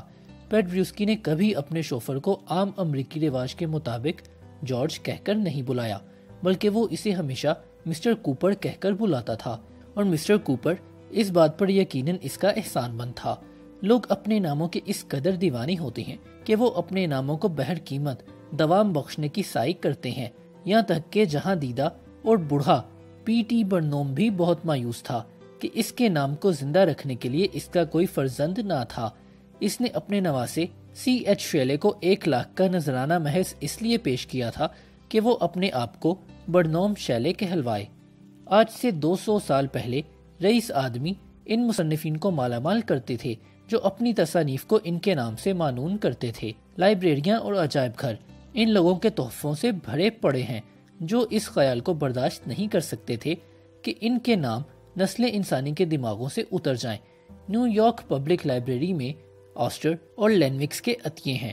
میٹروپولیٹن میوزیم بینجامن آلٹ مان اور جے پی مورگنی کے ناموں کو ان کے تحفوں کی بدولت ابدی زندگی بخش رہا ہے، اور تقریباً ہر گرجے کی شیشے کی کھڑکیاں عطیہ دینے والوں کے ناموں سے مزین ہیں۔ بہت سے اصحاب ناموں کو محض اس لیے یاد نہیں رکھ سکتے کہ وہ ان ناموں پر توجہ دینے، انہیں بار بار دہرانے اور انہیں اپنے ذہنوں پر نقش کرنے کے لیے وقت نہیں دیتے یا محنت نہیں کرتے۔ وہ اکثر یہ بہانے کرتے ہیں کہ وہ بے حد مصروف ہیں۔ مجھے یقین ہے کہ وہ مرحوم صدر روزویلٹ سے زیادہ مصروف نہیں ہیں۔ وہ ان مستریوں کے نام یاد رکھنے کے لیے بھی وقت نکالتا تھا جن سے ملنے کا اسے شاذ و نادر ہی اتفاق ہوتا تھا۔ مثال کے طور پر کرائسلر کمپنی نے مسٹر روزویلٹ کے لیے ایک خاص کار تیار کی۔ WF چیمبرلن اور ایک مستری اس کار کو وائٹ ہاؤس چھوڑنے گئے۔ میرے پاس اس وقت مسٹر برلن کا خط موجود تھا جس میں اس نے اپنے ذاتی تجربے کو بیان کیا ہے۔ وہ لکھتا ہے، میں نے روزویلٹ کو کار چلانا سکھائی لیکن اس نے مجھے لوگوں کو قابو میں کرنے کا فن سکھایا۔ وہ مزید لکھتا ہے، جب میں وائٹ ہاؤس میں داخل ہوا تو پریزیڈنٹ بے حد خوش خرم تھا۔ اس نے مجھے میرا نام لے کر بلایا، مجھے آرام سے بٹھایا۔ خاص کر میں اس بات سے بہت خوش ہوا کہ جن چیزوں کے بارے میں اسے کچھ بتانا چاہتا تھا ان میں وہ بہت دلچسپی لیتا اور میری باتوں کو بڑے غور سے سنتا تھا۔ کار کچھ اس طرح سے بنائی گئی تھی کہ اسے اندر بیٹھے ہی بیٹھے حرکت میں لایا جا سکتا تھا۔ بہت سے لوگ کار کو دیکھنے کے لیے اکٹھے ہو گئے تھے۔ اس نے ان سے مخاطب ہو کر کہا، میرے خیال میں یہ کار ایک عجوبہ ہے، صرف اتنی تکلیف کیجئے کہ بٹن دبا دیجئے، بس یہ چل پڑتی ہے اور اسے بڑی سہولت سے چلایا جا سکتا ہے۔ میرے لیے یہ عجیب چیز ہے، میں نہیں سمجھ پاتا کہ یہ خود بخود کس طرح چل پڑتی ہے۔ کاش میرے پاس وقت ہوتا کہ میں اس کا ایک ایک پرزہ الگ کر کے دیکھتا کہ یہ کیسے چلتی ہے۔ جب روزویلٹ کے ساتھیوں اور دوستوں نے موٹر کے نئے انجن کی تعریف کی تو اس نے مجھ سے ان کے سامنے کہا، مسٹر چیمبرلین، مجھے احساس ہے کہ آپ نے اس کار کو تیار کرنے میں بہت وقت اور محنت صرف کی ہے۔ یہ کار بہت بڑی کامیابی ہے۔ اس نے کار کے ریڈیٹر کی تعریف کی، ڈرائیور کے سامنے والے شیشے اور ڈرائیور کے بیٹھنے کی سیٹ اور گھڑی کی تعریف کی۔ اس نے کار کی روشنی، گدوں پر چڑھے ہوئے غلافوں، کار کے اندر بنے ہوئے سوٹ کیسوں جن پر اس کا نام لکھا تھا، غرض کے تمام چیزوں کو سراہا۔ اس نے ہر اس چیز کی بڑھ چڑھ کر تعریف کی جس کی طرف میں نے اس کی توجہ مبذول کرائی۔ نہ صرف یہ بلکہ وہ کار کے ساز و سامان کی ایک ایک چیز کو مسٹر روزویلٹ، مس پرکنس، شعبہ محنت کے سیکریٹری کی توجہ میں لایا۔ اس نے ایک جشی قلی کی توجہ بھی یہ کہہ کر اس طرف مبذول کرائی، جارج، تمہیں ان سوٹ کیسوں کا خیال رکھنا پڑے گا۔ جب میں اسے کار چلانی سکھا چکا تو روزویلٹ نے مجھ سے مخاطب ہو کر کہا، mister Chamberlain, federal reserve board میرا آدھ گھنٹے سے انتظار کر رہا ہے۔ میرا خیال ہے مجھے اب چلنا چاہیے۔ میرے ساتھ ایک مستری بھی تھا۔ میں نے روزویلٹ سے اس کی ملاقات کرائی۔ اس نے روزویلٹ سے کوئی گفتگو نہ کی اور اس نے اس کا نام صرف ایک مرتبہ سنا۔ وہ ایک شرمیلا سا نوجوان تھا، لہٰذا وہ دور دور رہا، لیکن ہم سے رخصت ہونے سے پہلے پریزیڈنٹ نے مستری کو اس کے اصل نام سے پکارا، اس سے مصافحہ کیا اور واشنگٹن آنے پر اس کا شکریہ ادا کیا۔ اس کے اظہار تشکر میں بناوٹ ہرگز نہ تھی، جو کچھ وہ کہتا تھا خلوص سے بھرپور تھا۔ مجھے نیو یارک آئے ہوئے چند ہی دن ہوئے تھے کہ پریزیڈنٹ کی ایک چھوٹی تصویر موصول ہوئی۔ اس تصویر کے نیچے تحریراً میری امداد کا شکریہ ادا کیا گیا تھا۔ چھوٹی چھوٹی باتوں کے لیے وہ کس طرح وقت نکال لیا کرتا تھا، یہ بات میرے لیے اب تک معمہ ہے۔ فرینکلن روزویلٹ تو جانتے تھے کہ لوگوں کی خوشنودی حاصل کرنے اور لوگوں کو عزت بخشنے کا سب سے آسان، روشن اور اہم طریقہ ان کے نام یاد رکھنے کی صلاحیت ہے، لیکن ہم میں سے کتنے لوگ اس بات سے آگاہ ہیں؟ ہمارا کسی اجنبی سے تعارف ہو تو ہم اس سے بات چیت تو کر لیتے ہیں، لیکن اس سے رخصت ہوتے وقت اس کا نام تک فراموش کر جاتے ہیں۔ ایک سیاستدان سب سے پہلا سبق یہ سیکھتا ہے، کسی رائے دینے والے کا نام یاد رکھنا سیاست ہے، اس کو بھول جانا بہت بڑی بھول ہے۔ نام یاد رکھنے کی قابلیت جتنی ضروری سیاست میں ہے، اتنی ہی لازمی تجارت اور سماجی تعلقات میں ہے۔ شاہ فرانس نپولین سوم، جو نپولین اعظم کا بھتیجا تھا، فخر کیا کرتا تھا کہ وہ اپنے شاہی فرائض کے باوجود ہر اس شخص کا نام یاد رکھ سکتا تھا جو اس سے کبھی ملے۔ وہ کیا طریقہ اختیار کرتا تھا؟ نہایت آسان طریقہ۔ اگر وہ ملنے والے کا نام اچھی طرح سن نہ پاتا تو کہتا کہ افسوس ہے کہ میں آپ کا نام اچھی طرح نہ سن سکا۔ اگر وہ کچھ عجیب سا نام لگتا تو وہ کہتا اسے لکھتے کس طرح ہیں، اس کے ہجے کیا ہیں۔ گفتگو کے دوران جتنی دفعہ ہو سکتا وہ اس نام کو زبان پر لاتا، اس نام کو اس شخص کے خد و خال، طرز کلام اور عام وضاحت کے ساتھ مناسبت دیکھ کر ذہن نشین کر لیتا۔ اگر ملاقاتی کوئی اہم آدمی ہوتا تو نپولین سوم پہلے سے بھی زیادہ توجہ دیتا۔ جو ہی وہ تنہائی پاتا اس آدمی کا نام کاغذ پر لکھ لیتا، اسے غور سے دیکھتا، اس پر توجہ جماتا، اس نام کو اچھی طرح ذہن نشین کر لیتا اور پھر کاغذ کو پھاڑ کر پھینک دیتا۔ اس طریقے سے وہ اس نام کی آواز کے ساتھ ساتھ اس نام کی تصویر ذہن میں جما لیتا تھا۔ اس کے لیے وقت درکار ہے، لیکن بقول ایمرسن خوبیاں قربانیوں سے پیدا ہوتی ہیں۔ چنانچہ اگر آپ چاہتے ہیں کہ آپ لوگوں کے دل میں گھر کر جائیں تو اس کا تیسرا اصول یہ ہے، کسی آدمی کا نام اس کے لیے سب سے میٹھی اور اہم آواز ہے۔ خوش کلامی کا آسان طریقہ۔ مجھے حال ہی میں ایک برج پارٹی میں مدعو کیا گیا۔ ویسے میں برج تاش نہیں کھیلتا۔ اس پارٹی میں ایک خوبصورت عورت بھی موجود تھی جو میری ہی طرح برج نہیں کھیلتی تھی۔ اسے کسی طرح معلوم ہو گیا کہ جب لاول تھامس ریڈیو میں ملازم نہیں ہوا تھا تو میں اس کا مینیجر ہوتا تھا، اور میں نے اس کی ان تقریروں کی تیاری میں اس کی بہت مدد کی تھی جو وہ ریڈیو پر نشر کر رہا تھا۔ چنانچہ اس نے مجھ سے کہا، مسٹر کارنیگی، میں چاہتی ہوں کہ آپ مجھے ان عجیب و غریب مقامات اور نظاروں کا کچھ حال سنائیں جو آپ نے دیکھے ہیں۔ ہم صوفے پر بیٹھ گئے تو اس نے بتایا کہ وہ اور اس کا خاوند ابھی افریقہ کے سفر سے واپس آئے ہیں۔ افریقہ؟ میں نے چونک کر کہا، کتنا دلچسپ ملک ہے۔ میری عرصے سے یہ خواہش رہی ہے کہ افریقہ کی اچھی طرح سیر کروں، لیکن ایک مرتبہ الجیریا میں 24 گھنٹے کے قیام کے علاوہ مجھے وہاں جانے کا موقع ہی نہیں ملا۔ مجھے بتائیے، کیا آپ نے افریقہ کے وہ جنگل دیکھے ہیں جہاں شکار کی بھرمار ہے؟ اچھا، آپ کتنی خوش نصیب ہیں، مجھے آپ پر رشک آتا ہے۔ مجھے افریقہ کا حال آپ ضرور سنائیں۔ میرے یہ چند الفاظ پون گھنٹے کے لیے میرے کام آئے۔ اس نے دوبارہ مجھ سے سوال نہیں کیا کہ میں کہاں گیا تھا اور میں نے کیا کچھ دیکھا تھا۔ وہ میری سیاحت کا حال سننا نہیں چاہتی تھی۔ اسے تو کسی ایسے شخص کی ضرورت تھی جو اس کی باتوں کو کان لگا کر سنے، تاکہ وہ فخر سے پھول جائے اور اسے بتائے کہ وہ کہاں کہاں سے گھوم پھر کر آئی ہے۔ کیا اس کا یہ فعل خلاف معمول تھا؟ ہرگز نہیں۔ اکثر لوگ ایسے ہی ہوتے ہیں۔ مثال کے طور پر مجھے حال ہی میں ایک ڈنر پارٹی میں ایک مشہور ماہر نباتات سے ملنے کا اتفاق ہوا۔ یہ پارٹی نیو یارک کے ایک مشہور ناشر JW گرین برگ نے دی تھی۔ میں نے اس سے پہلے کسی ماہر نباتیات سے کبھی گفتگو نہیں کی تھی، اس لیے اس نے فوراً میری توجہ اپنی طرف کھینچ لی۔ میں اپنی کرسی پر آگے ہو کر بیٹھ گیا اور اس کی باتیں سننے لگا۔ اس نے حشیش، جنگلی اور خود رو پودوں، گھریلو باغات اور آلووں جیسی معمولی سبزیوں وغیرہ کے متعلق حیرت انگیز باتیں بتائیں۔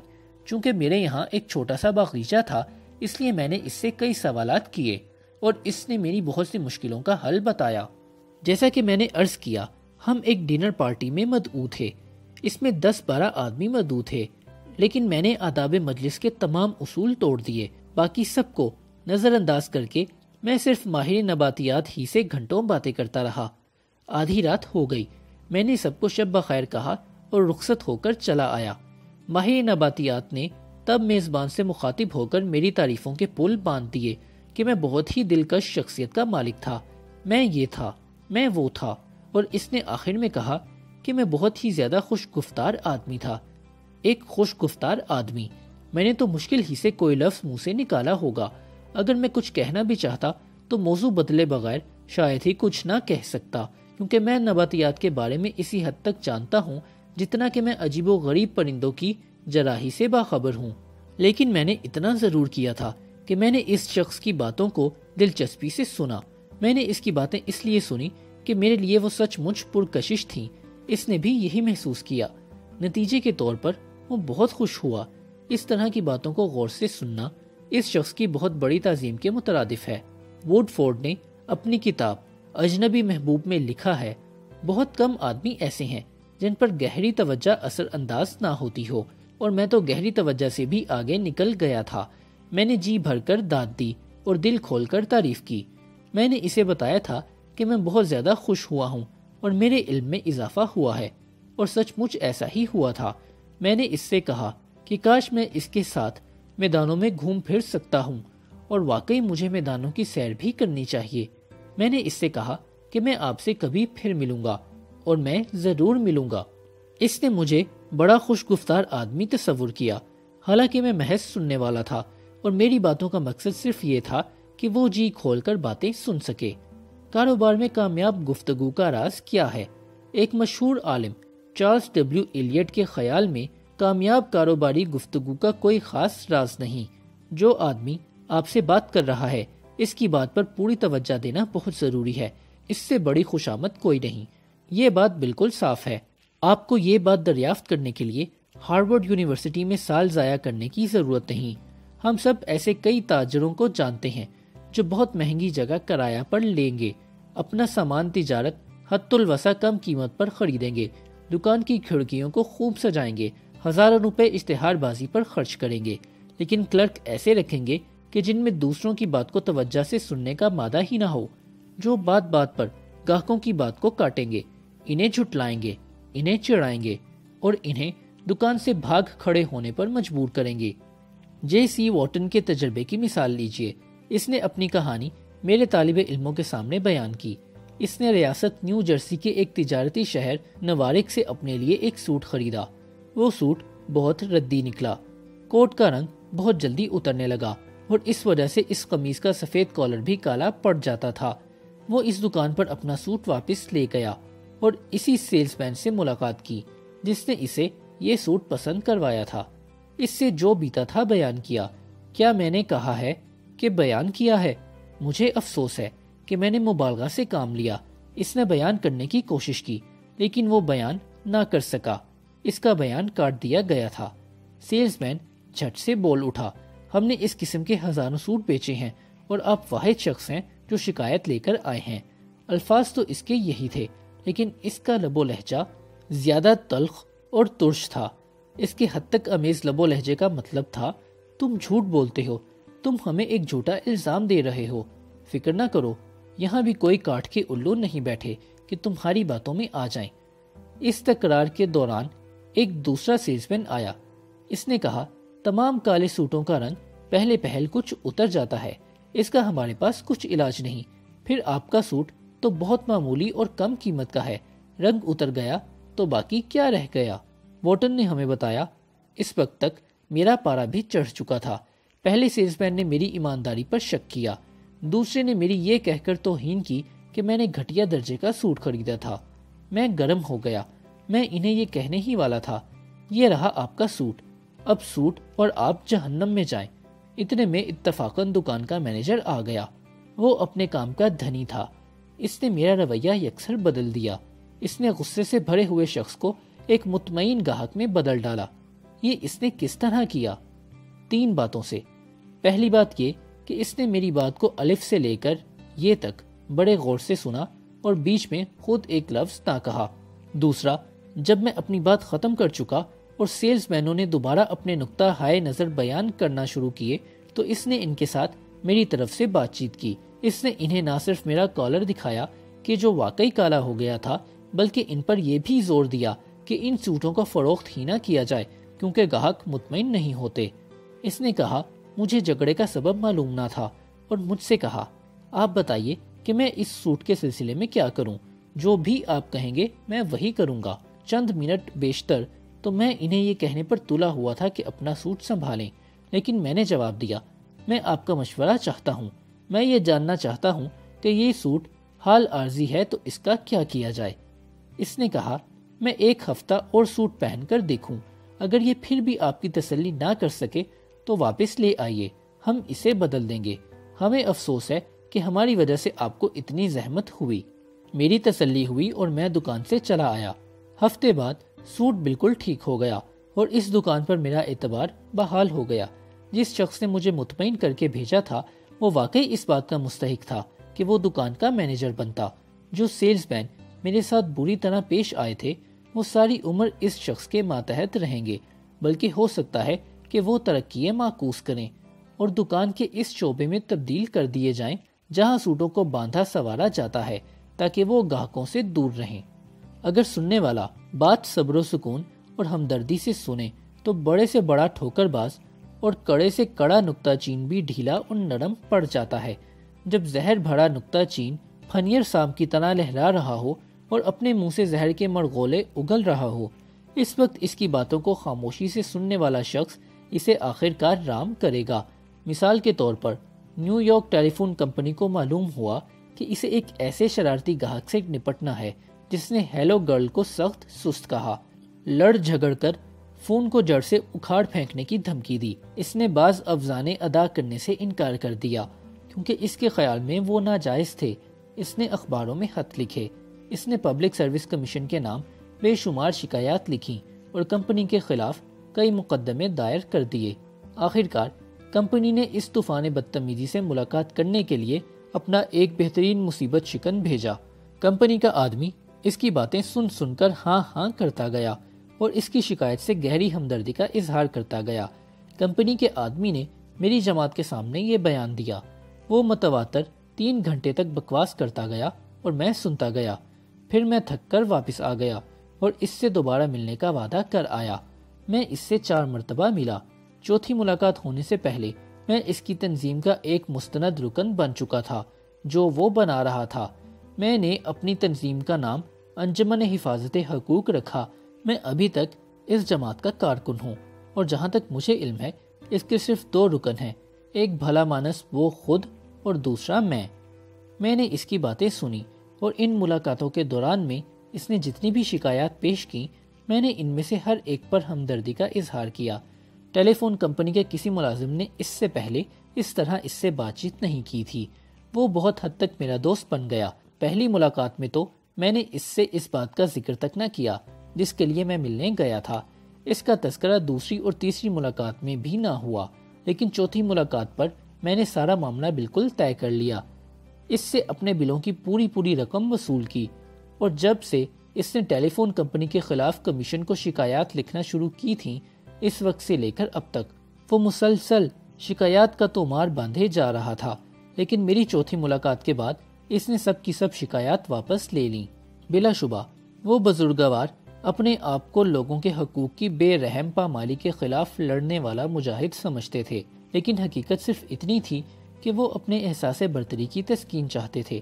پہل انہوں نے اس تسکین کو 2 لتیاں جھاڑنے اور شکایت بازی میں ڈھونڈا، لیکن جو ہی انہوں نے دیکھا کہ کمپنی کا ایک سرکردہ کارکن چل کر ان کے پاس آیا ہے تو ان کی بے بنیاد رنجشیں ہوا میں تحلیل ہو گئیں۔ کئی سال کا عرصہ ہوا کہ ایک روز صبح سویرے ایک ناراض گاہک ٹیمٹر وولن کمپنی کے بانی جولین آف ٹیٹمر کے دفتر میں آیا۔ یہ کمپنی بعد میں لباس سازی کی صنعت کو اونی کپڑا سپلائی کرنے والی دنیا کی سب سے بڑی کمپنی بن گئی۔ مسٹر ڈیٹمر نے مجھے بتایا اس گاہک کے ذمے ہمارے 60 روپے واجب الادا تھے، لیکن وہ صاف انکار کر گیا۔ ہمیں یقین تھا کہ وہ غلط بیانی کر رہا ہے، لہٰذا ہمارے قرضے وصول کرنے والے شعبے نے ادائیگی پر اصرار کیا۔ ہمارے اس شعبے نے اسے بے شمار خط لکھے۔ اس نے یہ تمام خطوط سنبھالے اور شکاگو آن پہنچا اور میرے دفتر میں مجھ سے کہنے لگا کہ وہ صرف ہمارے بل ادا نہیں کرے گا بلکہ ہماری کمپنی سے آئندہ ایک پائی کا سامان نہیں خریدے گا۔ میں نے اس کی تمام باتیں بڑے صبر تحمل سے سنی۔ کئی بار میں نے محسوس کیا کہ اس کو ٹوک دوں، لیکن اس خیال سے ضبط کیا کہ یہ پالیسی غلط ہوگی، لہٰذا میں نے اسے دل کا غبار نکالنے دیا۔ آخرکار جب وہ تھک گیا اور بات سننے پر رضامند دکھائی دیا تو میں نے بڑے دھیمے لہجے میں کہا کہ میں آپ کا شکر گزار ہوں کہ آپ نے شکاگو کے سفر کی تکلیف گوارا کی اور مجھے اپنی شکایات سننے کا موقع دیا۔ آپ نے مجھ پر بڑا احسان کیا ہے، کیونکہ اگر ہمارے قرض وصول کرنے والے شعبے نے آپ کو ناراض کیا ہے تو وہ کسی دوسرے گاہک کو بھی آپ ہی کی طرح ناراض کر سکتا ہے، اور یہ بات کمپنی کے حق میں بہت بری ہوگی۔ یقین جانیے میں آپ کی شکایت سننے کے لیے اتنا بیتاب ہوں کہ شاید آپ سنانے کے لیے اتنے بیتاب نہ ہوں۔ اسے ہرگز یہ توقع نہ تھی کہ وہ میری زبان سے یہ الفاظ سنے گا۔ میرے خیال میں وہ قدرے مایوس ہوا کیونکہ وہ شکاگو میں مجھ سے روبرو ہونے آیا تھا اور میں اس کے ساتھ تلخ ہونے کی بجائے اس کا شکریہ ادا کر رہا تھا۔ میں نے اسے یقین دلایا کہ ہم اپنے بہی کھاتوں سے 60 روپے کی یہ رقم کاٹ دیں گے کیونکہ اس کے پاس صرف ایک اپنا حساب کتاب ہے، اس لیے جو وہ کہتا ہے وہ یقیناً صحیح ہوگا۔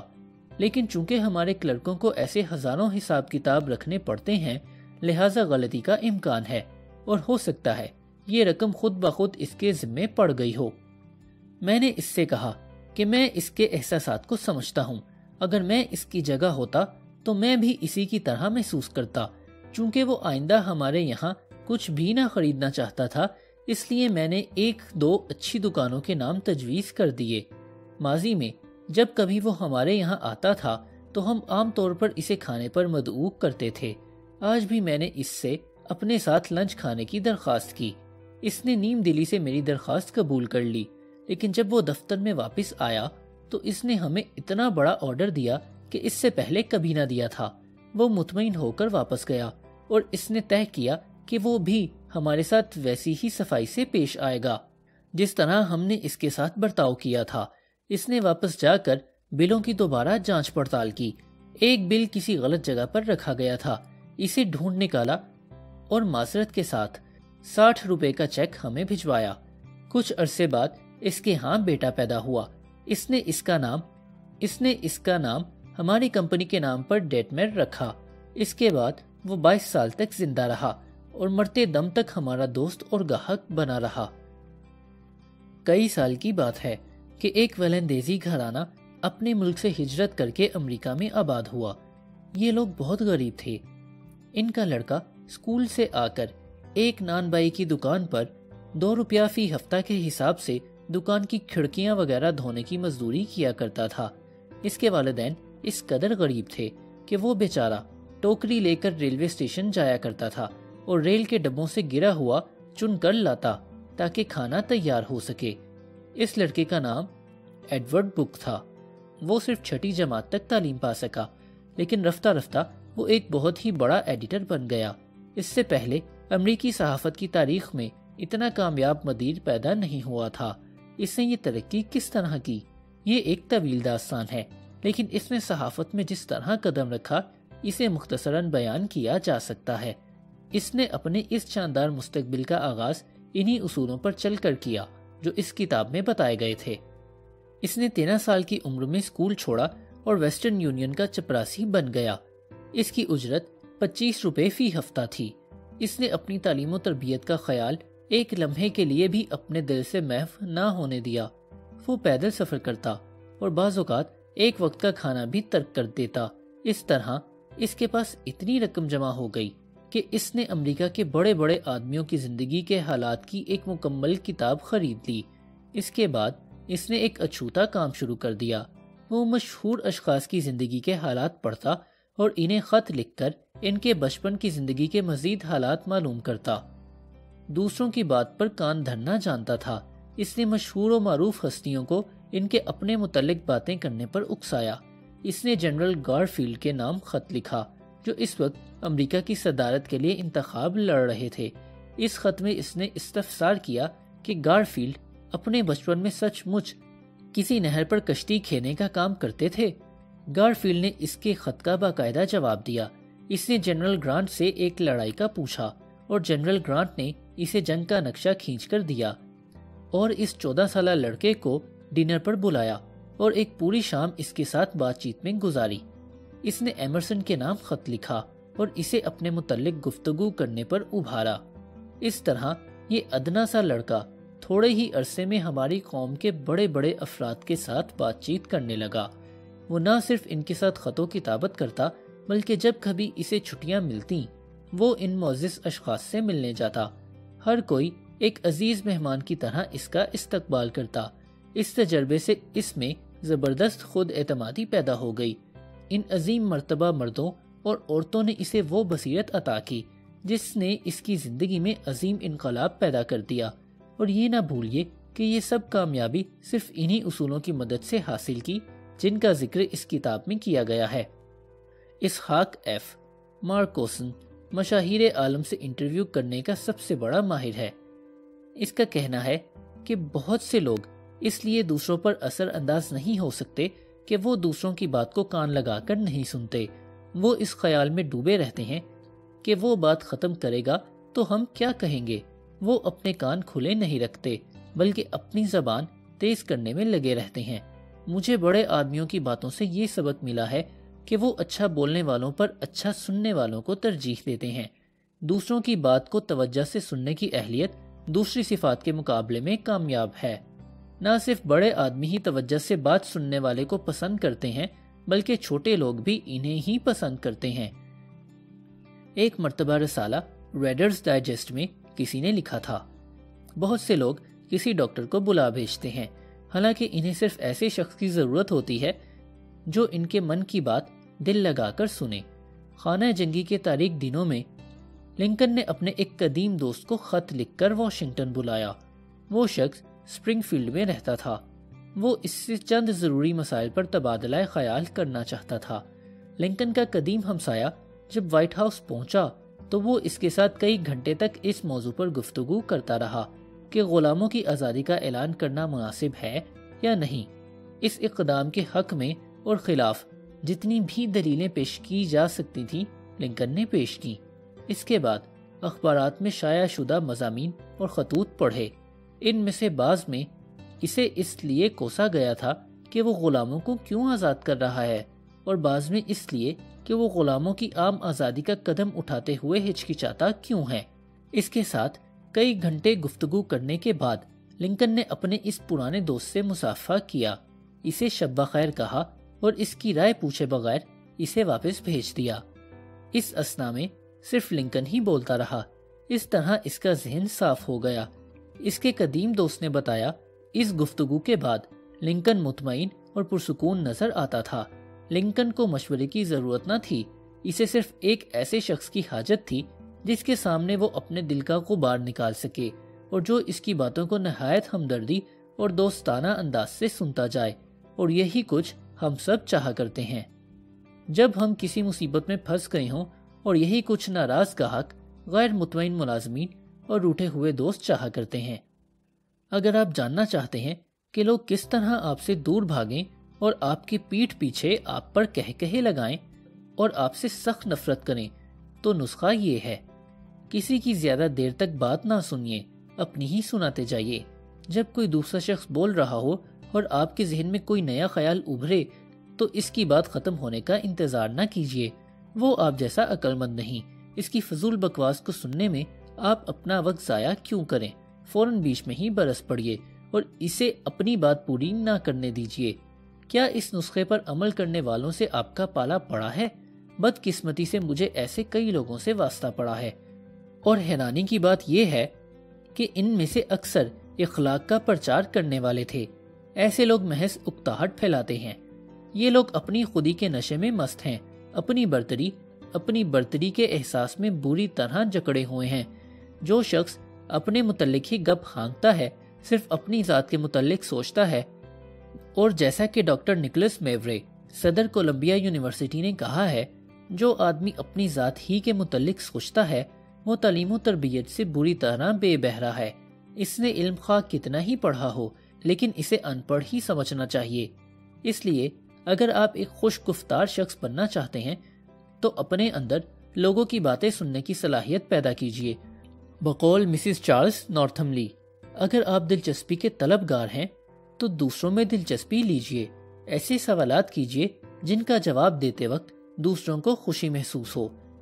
اسے اپنی ذات اور اپنے کارناموں کے متعلق باتیں کرنے پر اکسائیے۔ یاد رکھیے، آپ کا مخاطب آپ کے مسائل کی بنسبت اپنے مسائل، اپنی ضروریات اور اپنی ذات میں 1000 درجہ زیادہ دلچسپی رکھتا ہے۔ اس کے لیے اس کی ذات کا درد کسی دور دراز کے ملک کے اس قحط سے زیادہ تکلیف دہ ہے جو لاکھوں افراد کی موت کا باعث ہوتا ہے۔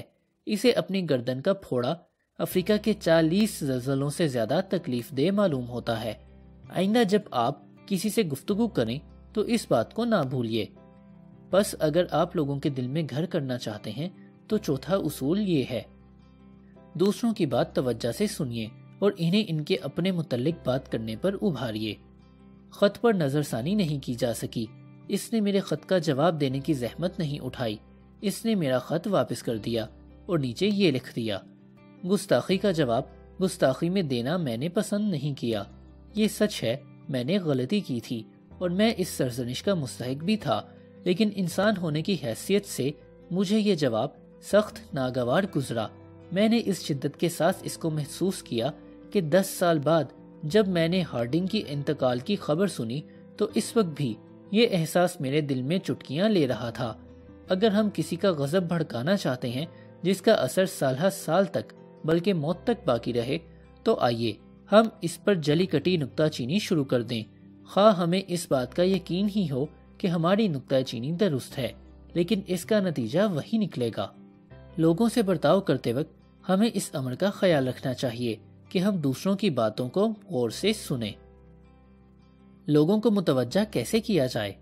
جو شخص بھی روزویلٹ سے ملنے جاتا تھا وہ اس کی معلومات کی کثرت اور وسعت پر حیران رہ جاتا تھا۔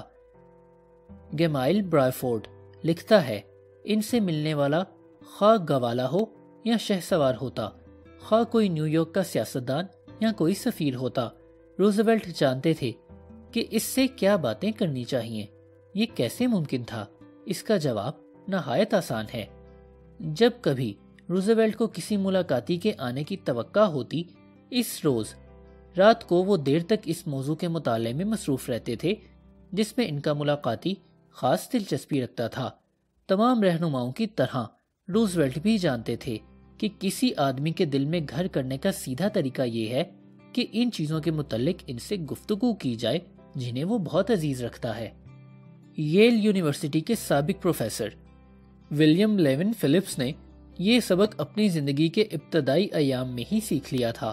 وہ اپنے ایک مضمون فطرت انسانی میں لکھتے ہیں، جب میں 8 سال کا تھا تو میں ہفتہ عشرہ کے لیے اپنی خالہ کے یہاں سٹارٹ فورڈ گیا۔ ایک دن ایک ادھیڑ عمر کا آدمی میری خالہ سے ملنے آیا اور میری خالہ کی مزاج پرسی کرنے کے بعد وہ میری طرف ہی متوجہ رہا۔ ان دنوں میں کشتی میں سیر سپاٹے کا بہت مشتاق ہوتا تھا۔ اس شخص نے اس موضوع پر میرے ساتھ اس طرح بات چیت کی کہ میں بہت ہی متاثر ہوا۔ جب وہ چلا گیا تو میں نے اس کی بہت تعریف کرنا شروع کی۔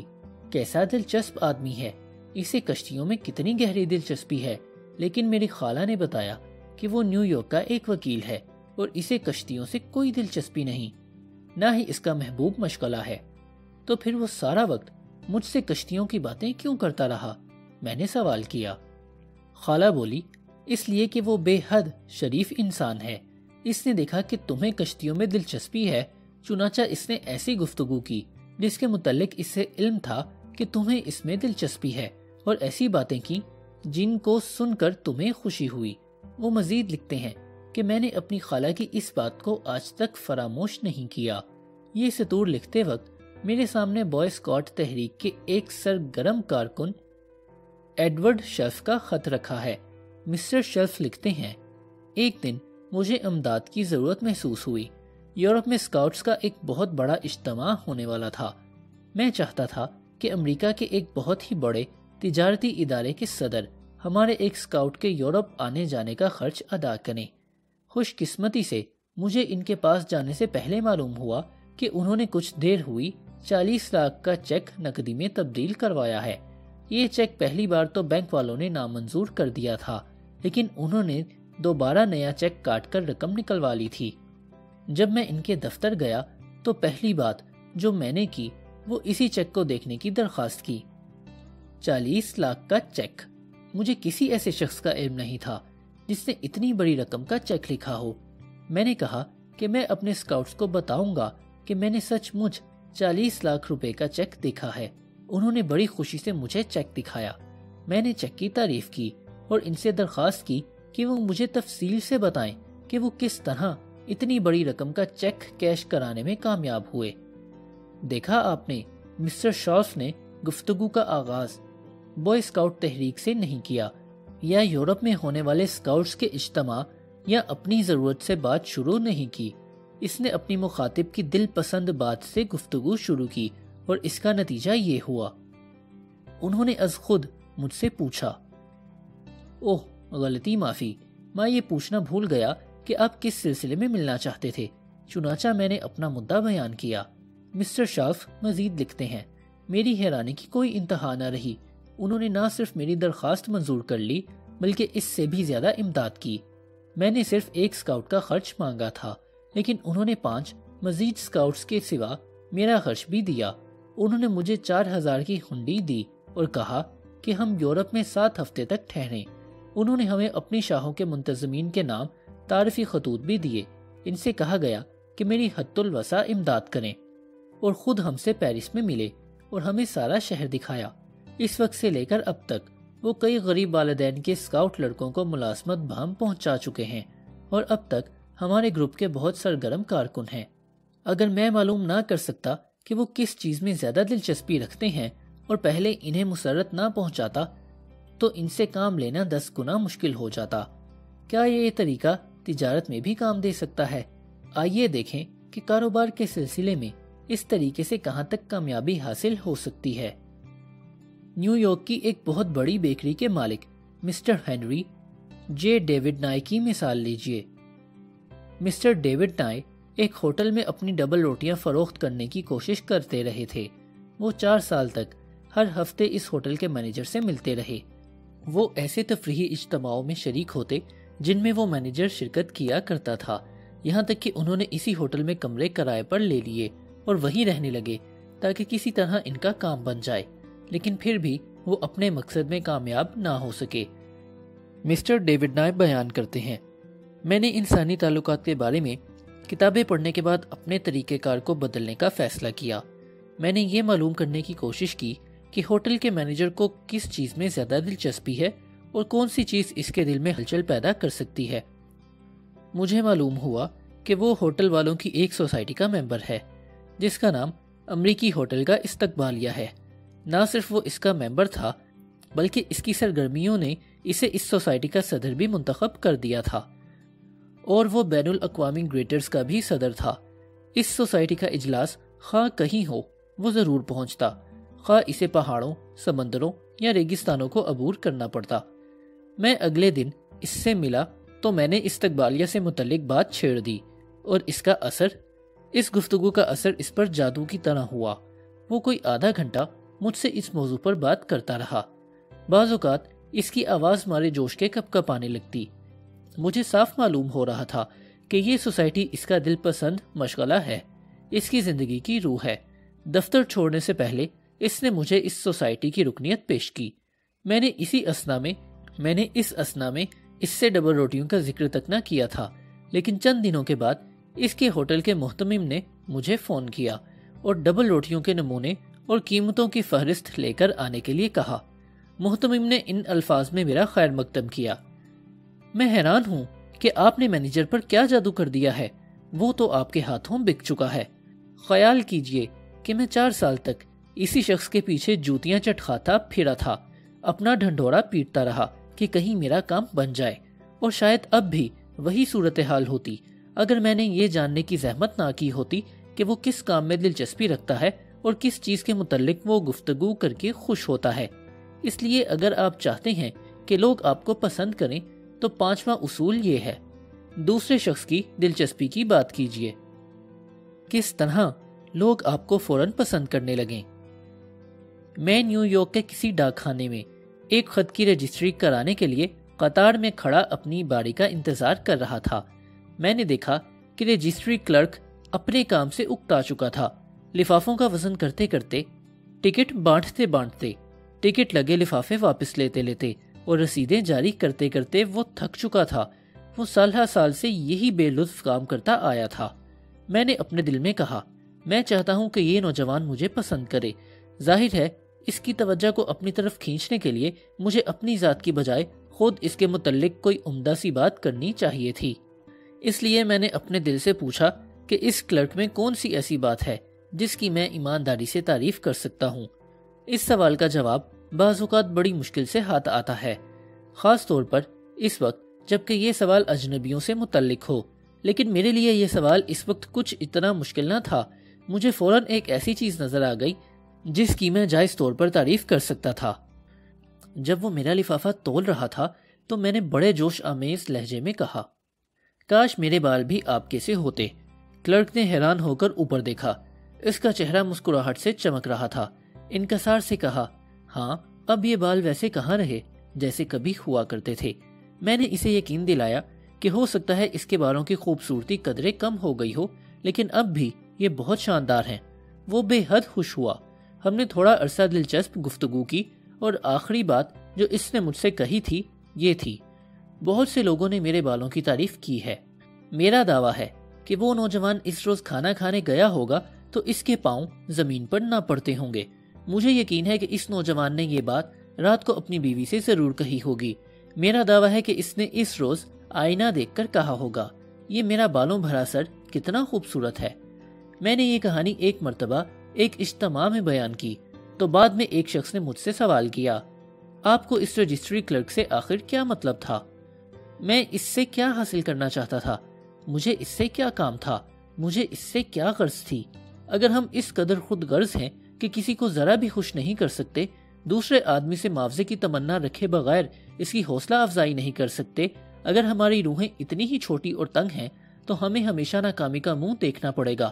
ہاں، یاد آیا، میں اس نوجوان سے کچھ حاصل بھی کرنا چاہتا تھا۔ مجھے ایک بے بہا چیز کی ضرورت تھی اور وہ مجھے مل گئی۔ مجھے یہ احساس ملا کہ میں نے اس کی ایک طرح بے لوث خدمت کی ہے۔ مجھے یہ احساس ملا کہ میں نے اس کی اکتاہٹ بھری زندگی میں مسرت کی ایک کرن داخل کر دی ہے، اور یہ ایسا احساس ہے جو ایسے واقعات کے گزر جانے کے بعد بھی طویل مدت تک آپ کے تصور میں چمکتا اور آپ کے دل میں گنگناتا رہتا ہے۔ انسانی تعلقات کا ایک قانون سب سے اہم ہے۔ اگر ہم اس قانون کی پابندی کریں تو ہمیں کبھی پریشانی کا سامنا نہ ہو۔ سچ بات تو یہ ہے کہ اس قانون کی پابندی ہمارے لیے بے شمار دوستیوں اور مسرتوں کا سرچشمہ ثابت ہوتی ہے، لیکن جو ہی ہم اس قانون کی خلاف ورزی کرتے ہیں تو فوراً مسلسل مصیبتوں میں الجھ جاتے ہیں۔ وہ قانون یہ ہے، دوسرے شخص میں ہمیشہ اہمیت کا احساس پیدا کیجیے۔ جیسا کہ آپ پڑھ چکے ہیں، پروفیسر جان ڈیوی فرماتے ہیں کہ انسانی فطرت کی سب سے بنیادی خواہش اپنی ذات کو اہمیت دینا ہے۔ پروفیسر ولیم جیمز فرماتے ہیں، انسانی فطرت کا سب سے گہرا اصول تحسین و تعریف کی خواہش ہے۔ جیسا کہ میں پہلے عرض کر چکا ہوں، یہی خواہش ہمیں جانوروں سے ممتاز کرتی ہے، اور یہی خواہش تہذیب و تمدن کی ترقی کا باعث ہے۔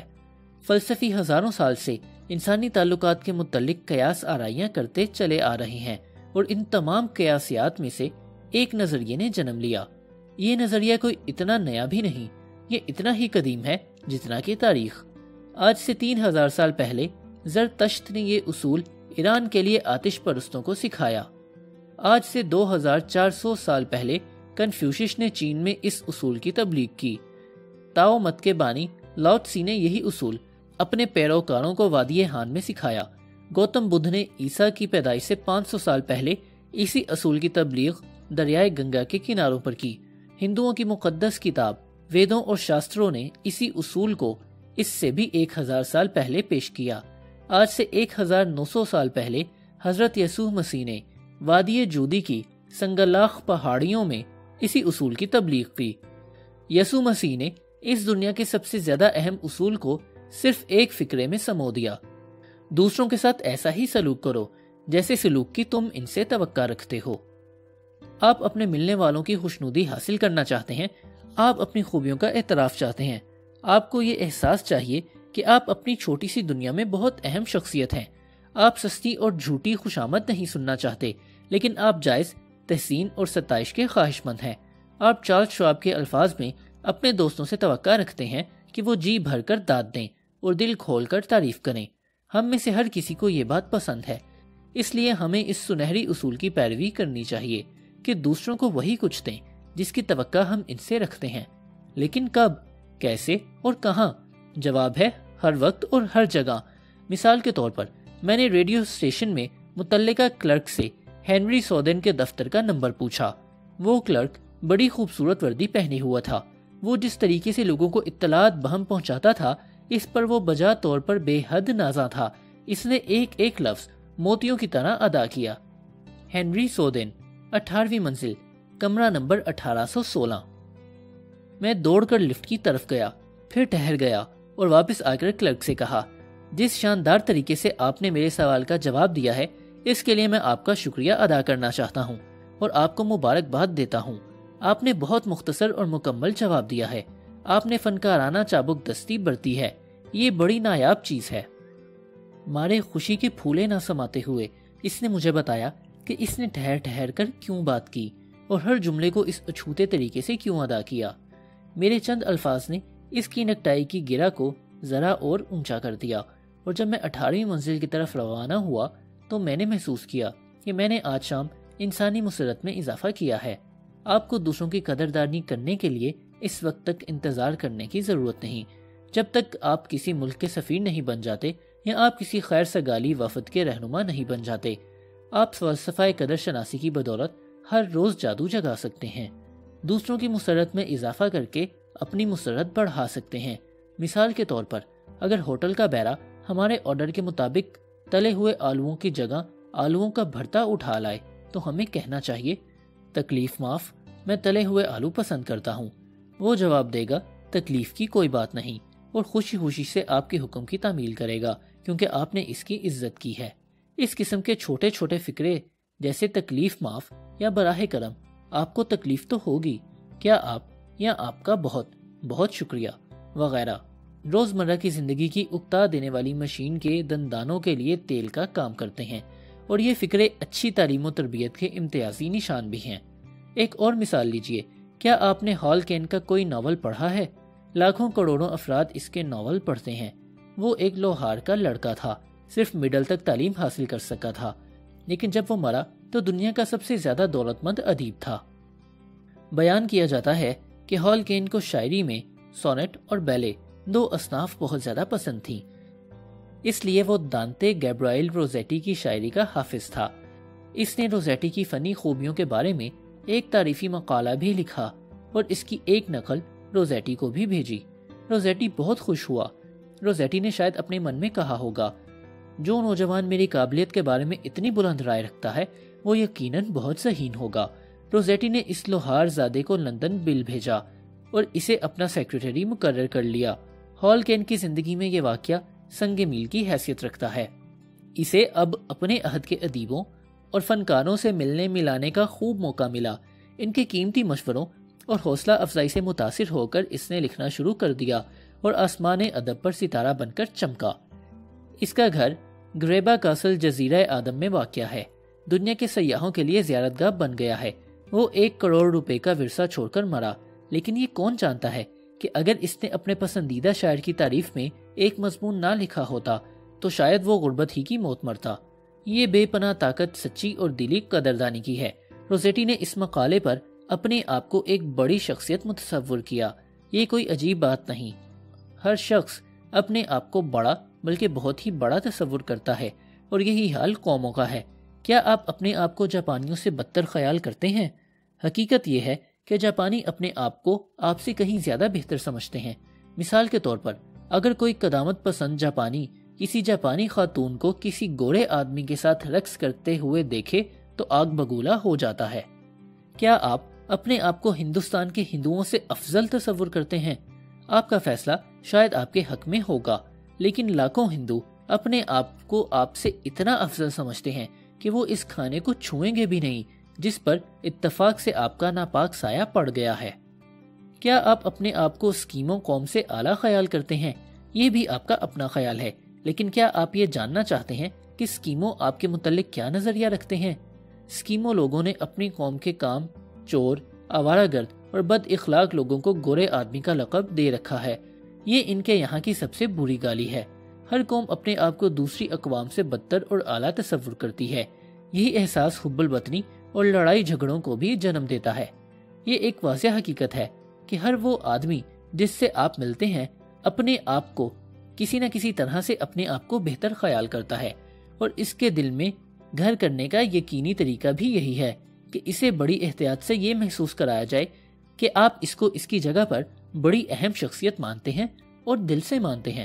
ایمرسن کا قول یاد رکھیے، جس آدمی سے میں ملتا ہوں وہ کسی نہ کسی طرح مجھ سے افضل ہوتا ہے، اور اس طرح میں اس کی شخصیت کو سمجھنے کے قابل ہو جاتا ہوں۔ کتنی کربناک بات ہے۔ جن لوگوں کے پاس اپنی بڑائی جتانے کے لیے کوئی بات نہیں ہوتی، وہ اپنی نااہلی کے احساس کو ظاہری شور و غوغا اور لاف زنی کے ذریعے چھپاتے پھرتے ہیں۔ ان کی یہ حرکت نہایت بیہودہ اور ناقابل برداشت ہوتی ہے۔ جیسا کہ شیکسپیئر نے کہا ہے، آدمی ادنا سے اختیارات کا مالک ہو کر آسمان تلے عجیب و غریب چالیں چلتا ہے کہ فرشتوں کو بھی رونا آتا ہے۔ میرے تاجر پیشہ شاگردوں نے جس طرح قدر شناسی کے اصول پر کامیابی سے عمل کیا ہے، اس کے متعلق آپ کو 3 کہانیاں سناؤں گا۔ سب سے پہلے ہم کنیٹیکٹ کے ایک جج کی مثال لیں گے۔ میری جماعت میں داخلہ لینے کے فوراً بعد وہ اپنی بیگم کے ساتھ اس کی چند رشتہ داروں سے ملنے موٹر کے ذریعے لانگ آئلینڈ تشریف لائے۔ ان کی بیگم انہیں اپنی ایک بوڑھی چچی کے ساتھ باتیں کرتے چھوڑ کر اپنے نوجوان رشتہ داروں سے ملنے چلی گئیں۔ چونکہ انہیں جماعت میں صحیح قدردانی اور تحسین و تعریف کے اصولوں پر عمل کرنے کے تجربات پر تقریر کرنی تھی، اس لیے انہوں نے سوچا چلو اس بوڑھی عورت سے پہل کرتے ہیں۔ انہوں نے گھر کے اندر باہر غور سے نظر ڈالی تاکہ وہ کوئی ایسی چیز دیکھیں جس کی وہ ایمانداری سے تعریف کر سکیں۔ انہوں نے کہا یہ گھر تقریباً 1890 میں تعمیر ہوا تھا، ایسا ہی ہے نا؟ اس بوڑھی خاتون نے جواب دیا، ہاں ٹھیک ایسا ہی ہوا تھا۔ انہوں نے کہا اس گھر کو دیکھ کر مجھے اس گھر کی یاد آ جاتی ہے جس میں میں پیدا ہوا تھا۔ یہ بہت خوبصورت ہے، بہت اچھی طرح بنا ہوا ہے، بڑا کشادہ ہے۔ آپ جانتی ہیں اب تو اس قسم کے گھر تعمیر نہیں کیے جاتے۔ بوڑھی خاتون نے ان سے اتفاق کرتے ہوئے کہا آپ نے بجا فرمایا، آج کل کے نوجوان اس قسم کے گھر نہیں بنواتے، بس انہیں تو صرف ایک کمرہ چاہیے، یا بجلی کا برفدان، یا پھر موٹر کہ اس میں ہر وقت ادھر ادھر مٹر گشت کرتے پھریں۔ یہ گھر تو ایک سہانا سپنا ہے، خاتون نے کانپتی ہوئی آواز میں کہا۔ اس گھر کو بڑے پیار سے بنایا گیا تھا۔ اس کی تعمیر سے پہلے میں اور میرے شوہر کئی سال تک بس اس کے خواب دیکھتے رہے۔ ہمیں کوئی اچھا ماہر تعمیرات دستیاب نہ ہوا، لہٰذا اس کا نقشہ ہم نے خود تیار کیا۔ اس کے بعد اس معمر خاتون نے ہمارے جج صاحب کو سارا گھر پھرا پھرا کر دکھایا اور انہوں نے تمام خوبصورت چیزوں کی دل سے تعریف کی جو اس خاتون نے اپنے مختلف سفروں کے دوران میں اکٹھی کی تھیں اور زندگی بھر جن سے محبت کرتی آئی تھی۔ مثالی دوشالے، قدیم انگریزی ٹی سیٹ، چینی کے برتن، فرانسیسی بستر اور کرسیاں، اطالوی مصوری کے بہترین نمونے اور ریشم کے پردے جو کبھی فرانس کی جاگیردار اپنی حویلیوں میں لٹکایا کرتے تھے۔ غرض اس نے اس قسم کی اور بہت سی نایاب چیزیں دکھائیں۔ جج صاحب نے کہا، گھر دکھانے کے بعد وہ مجھے اپنے گیراج میں لے گئی جہاں ایک پیکارڈ کار کو بھاری بھاری پتھروں پر زمین کی سطح سے اونچا کر کے رکھا ہوا تھا۔ کار تقریباً نئی ہی تھی۔ خاتون نے دھیمی آواز میں کہا، یہ کار میرے شوہر نے اپنی وفات سے چند دن بیشتر خریدی تھی۔ اس کے بعد میں اس میں سوار نہیں ہوئی۔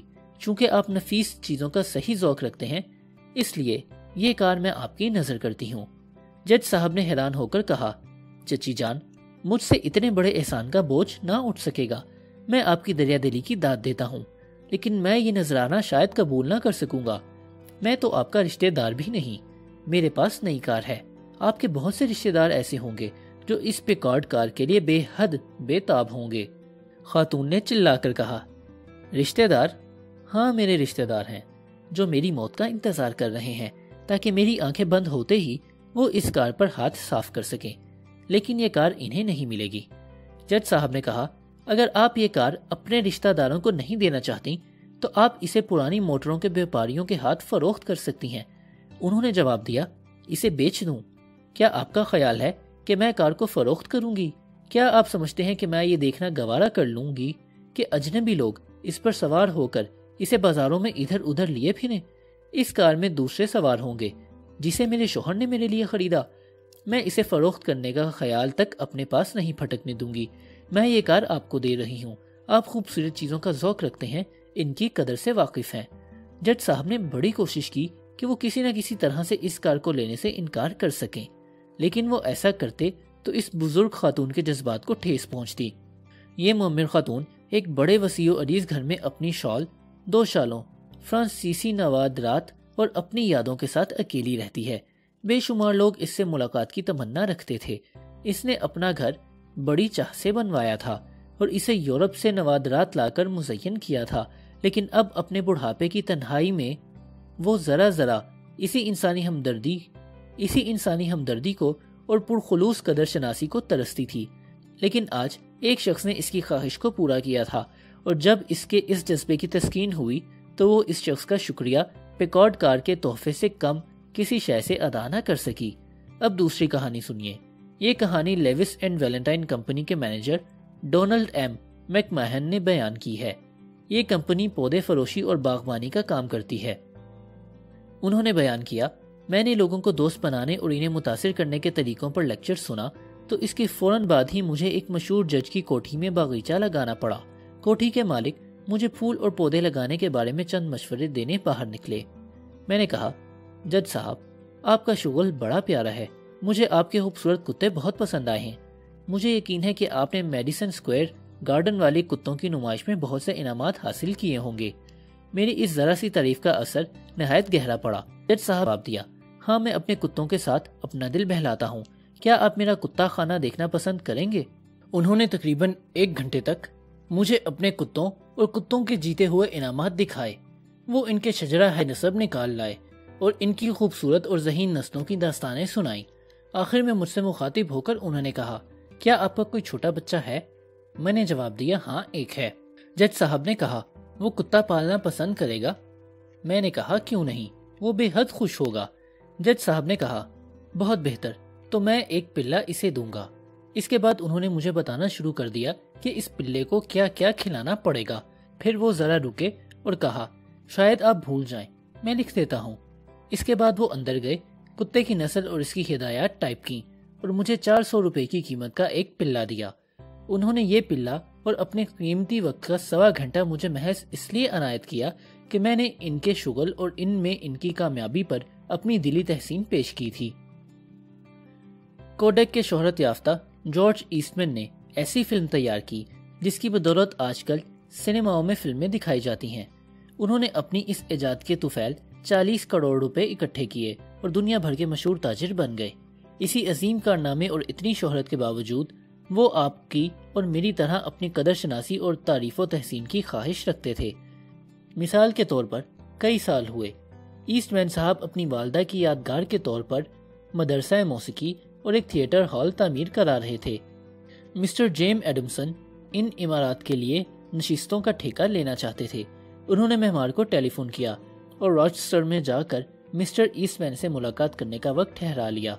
جب ایڈمسن وہاں گئے تو مہمان نے مجھ سے کہا، مجھے معلوم ہے کہ آپ نشستوں کا ایک آرڈر لینا چاہتے ہیں، لیکن میں آپ کو ابھی سے بتائے دیتا ہوں کہ جارج ایسٹ آپ سے صرف 5 منٹ کے لیے گفتگو کر سکیں گے۔ وہ بڑے بااصول اور مصروف آدمی ہیں، اس لیے آپ اپنی بات مختصراً مکمل کر کے باہر نکل آئیے۔ ایڈمسن نے ایسا ہی کرنے کا ارادہ کیا۔ جب انہیں کمرے میں داخل ہونے کی اجازت ملی تو انہوں نے دیکھا کہ مسٹر ایسٹ مین اپنی میز پر کاغذوں کے ایک ڈھیر پر جھکے بیٹھے ہیں۔ مسٹر ایسٹ مین نے نظریں اٹھائیں، اپنی اینک اتاری اور معمار مسٹر ایڈمسن کی طرف آتے ہوئے کہا، تسلیم حضرات، میں آپ کی کیا خدمت کر سکتا ہوں؟ معمار نے تعارف کرایا تو مسٹر ایڈمسن نے کہا، آپ سے ملاقات کا انتظار کرتے ہوئے میں آپ کے دفتر کی بہت تعریف کر رہا تھا۔ اگر میرے پاس اس جیسا کمرہ ہو تو اس میں بیٹھ کر کام کرنے سے کتنی زیادہ مسرت حاصل ہو۔ آپ شاید جانتے ہوں کہ میں لکڑی کے سامان کی تجارت کرتا ہوں، لیکن میں نے آج تک آپ کے دفتر سے زیادہ خوبصورت دفتر نہیں دیکھا۔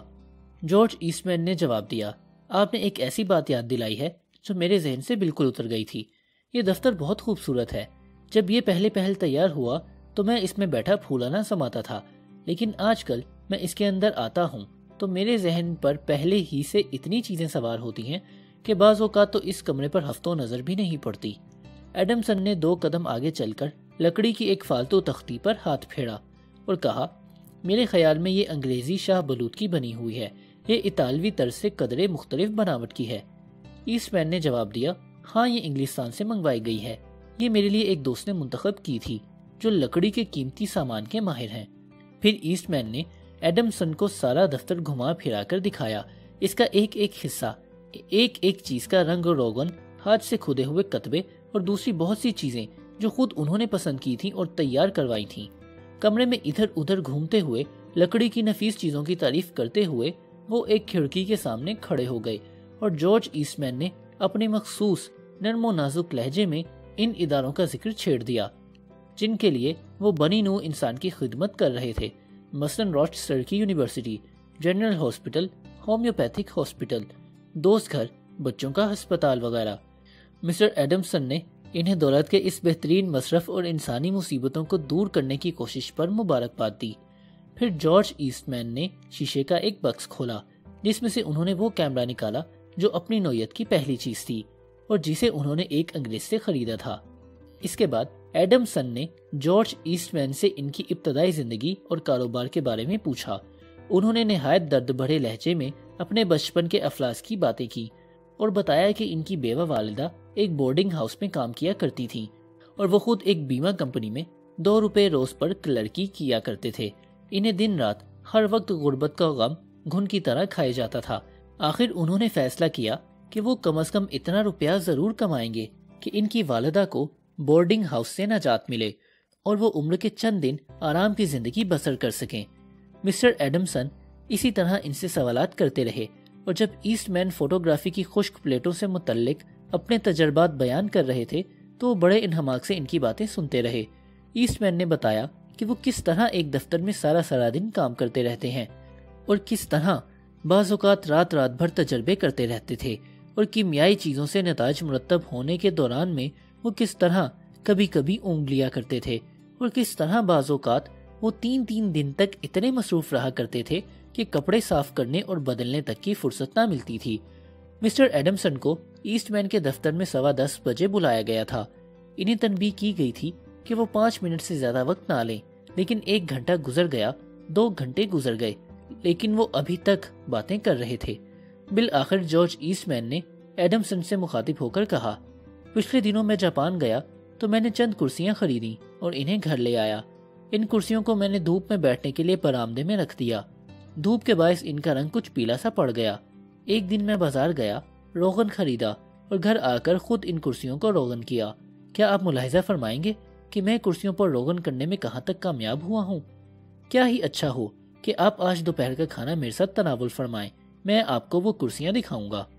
دوپہر کا کھانا کھا چکے تو مسٹر ایسٹ مین نے ایڈمسن کو وہ کرسیاں دکھائیں جو وہ جاپان سے لائے تھے۔ ان میں سے ہر ایک کرسی کی قیمت 6 روپے سے زائد نہ ہوگی، لیکن ایسٹ مین جو تجارت میں 40 کروڑ روپے کما چکے تھے ان کرسیوں پر بہت ناز کرتے تھے، کیونکہ انہوں نے اپنے ہاتھ سے انہیں روغن کیا تھا۔ مسٹر ایسٹ مین کی زیر تعمیر عمارتوں میں نشستوں کے لیے 3.5 لاکھ روپے کا ٹھیکہ تھا۔ آپ کے خیال میں یہ ٹھیکہ کسے ملا؟ ظاہر ہے ایڈمسن کو۔ اس کے بعد ایسٹ مین آخری دم تک ایڈمسن کے قریبی دوست رہے۔ اب سوال یہ ہے کہ آپ اور میں اس جادوئی اثر کی اصول کی آزمائش کہاں کریں؟ اپنے گھر ہی سے ابتدا کیوں نہ کی جائے؟ میرے خیال میں گھر کے علاوہ کوئی ایسی جگہ نہیں جہاں اس اصول کو نظر انداز نہ کیا جاتا ہو اور جہاں اس کی اتنی ضرورت ہو۔ آپ کی بیوی میں کچھ تو خوبیاں ہوں گی، یا کم از کم کبھی تو تھیں، ورنہ آپ ان سے شادی نہ کرتے۔ لیکن آپ کو ان کی خوبیوں کو سراہے کتنا عرصہ گزرا ہے؟ کتنا عرصہ؟ ذرا سوچئے تو صحیح۔ آج سے چند سال بیشتر میں مچھلی کا شکار کھیل رہا تھا۔ میں کینیڈا کے جنگل میں ایک الگ تھلگ کیمپ میں تنہا تھا۔ مطالعے کے لیے مجھے صرف ایک مقامی اخبار دستیاب ہوتا تھا۔ میں اس کا ایک ایک حرف پڑھتا تھا، حتیٰ کہ اس کے اشتہارات تک پڑھ جاتا تھا۔ ایک دن میں نے اس اخبار میں ڈوروتھی ڈکس کا ایک مقالہ پڑھا۔ اس کا مقالہ مجھے اتنا پسند آیا کہ میں نے یہ مضمون اخبار سے کاٹ کر اپنے پاس رکھ لیا۔ اس نے لکھا تھا کہ وہ بیویوں کو کی جانے والی نصیحتیں سن سن کر تنگ آ چکی ہے۔ اس کے خیال میں اس کے بجائے دلہا میاں کو ایک طرف لے جا کر یہ مفید مشورہ دیں تو بہت ہی اچھا ہوگا۔ جب تک آپ کو خوشنودی حاصل کرنے کا ڈھنگ نہیں آتا، شادی مت کیجیے۔ شادی سے پہلے عورت کی تعریف تو عام رجحان ہے، لیکن شادی کے بعد اس کی تعریف نہ صرف ایک ضرورت بلکہ ذاتی تحفظ بھی ہے۔ شادی میں سادگی اور صاف دلی کے لیے کوئی جگہ نہیں، یہ تو سیاسی اکھاڑا ہے۔ اگر آپ ہر روز عید اور ہر رات شبرات منانا چاہتے ہیں تو اپنی بیوی کے گھر بار سنبھالنے کے سلیقے کو مت ٹھکرائیے۔ اس کا اپنی والدہ کے انتظام سے مقابلہ نہ کیجیے، بلکہ اس کے برعکس اس کے سلیقے اور سگھڑاپے کی ہمیشہ تعریف کیجیے، اور اپنے آپ کو کھلے دل سے مبارکباد دیجیے کہ آپ کتنے خوش نصیب ہیں کہ آپ کو ایسی بیوی ملی ہے جو بیک وقت زہرا، سرسوتی اور میرین کی خوبیوں کا مجموعہ ہے۔ خواہ گوشت بے لذت اور روٹی جل کر کوئلہ ہو گئی ہو، آپ شکایت ہرگز نہ کیجیے۔ صرف اتنا کہیے کہ آج کا کھانا تمہارے روزانہ کا معیار کو نہیں چھو سکا۔ آپ دیکھیں گے کہ وہ آپ کے معیار پر پورا اترنے کی خاطر باورچی خانے کے چولہے پر اپنی بھینٹ چڑھانے سے بھی گریز نہیں کرے گی۔ لیکن یہ عمل ایک دم شروع نہ کیجیے، آپ جلد بازی کریں گے تو اسے شک ہو جائے گا۔ آج کی رات یا کل رات اس کے لیے کچھ پھول یا مٹھائی کا ڈبہ لائیے۔ صرف یہ کہہ کر نہ بیٹھے رہیے کہ مجھے ایسا کرنا چاہیے، ایسا کیجیے بھی۔ یہ نذرانہ ایک مسکراہٹ اور چند محبت بھرے الفاظ کے ساتھ پیش کیجیے۔ اگر زیادہ سے زیادہ مرد عورت اس اصول پر چلنا شروع کر دیں تو مجھے یقین ہے کہ آج کل کی طرح 16% شادیاں ناکام نہیں ہوں گی۔ کیا آپ جاننا چاہتے ہیں کہ کوئی عورت کیسے آپ کی محبت کا دھم بھرنے لگے؟ اس کا راز یہ ہے، اس میں کامیابی یقینی ہے۔ یہ کوئی میری ایجاد نہیں، میں نے اسے ڈوروتھی ڈکس سے سیکھا ہے۔ اس نے ایک مرتبہ ایک مشہور کثیر الازدواج شخص سے ملاقات کی۔ وہ 23 عورتوں کا دل اور ان کا مال و متاع جیت چکا تھا۔ جب اس نے عورتوں کو اپنے دام محبت میں گرفتار کرنے کا نسخہ اس سے دریافت کیا تو اس نے جواب دیا کہ یہ ہرگز کوئی چال نہیں، صرف اتنا کرنے کی ضرورت ہے کہ ہمیشہ عورت کے ساتھ اس کی ذات کے بارے میں گفتگو کی جائے، اور یہی طریقہ مردوں کے ساتھ کامیاب رہتا ہے۔ ڈسرائیلی سلطنت برطانیہ کے ایک مشہور و معروف وزیر اعظم کا قول ہے، کسی شخص سے اس کی ذات کے متعلق بات کیجیے اور وہ مسلسل گھنٹوں آپ کی بات سنتا جائے گا۔ اس لیے اگر آپ چاہتے ہیں کہ لوگ آپ کو پسند کریں تو چھٹا اصول ہے، دوسرے شخص کو اس کی اہمیت کا احساس دلائیے اور تہہ دل سے اس کی تعریف کیجیے۔ آپ اس کتاب کو کافی عرصہ سے پڑھ رہے ہوں گے، اب اسے بند کر دیجیے، مصمم ارادہ کر لیجیے اور اس فلسفے کو قریب ترین شخص پر آزمانا شروع کر دیجیے اور اس کا جادو دیکھیے۔ ادب سرائے۔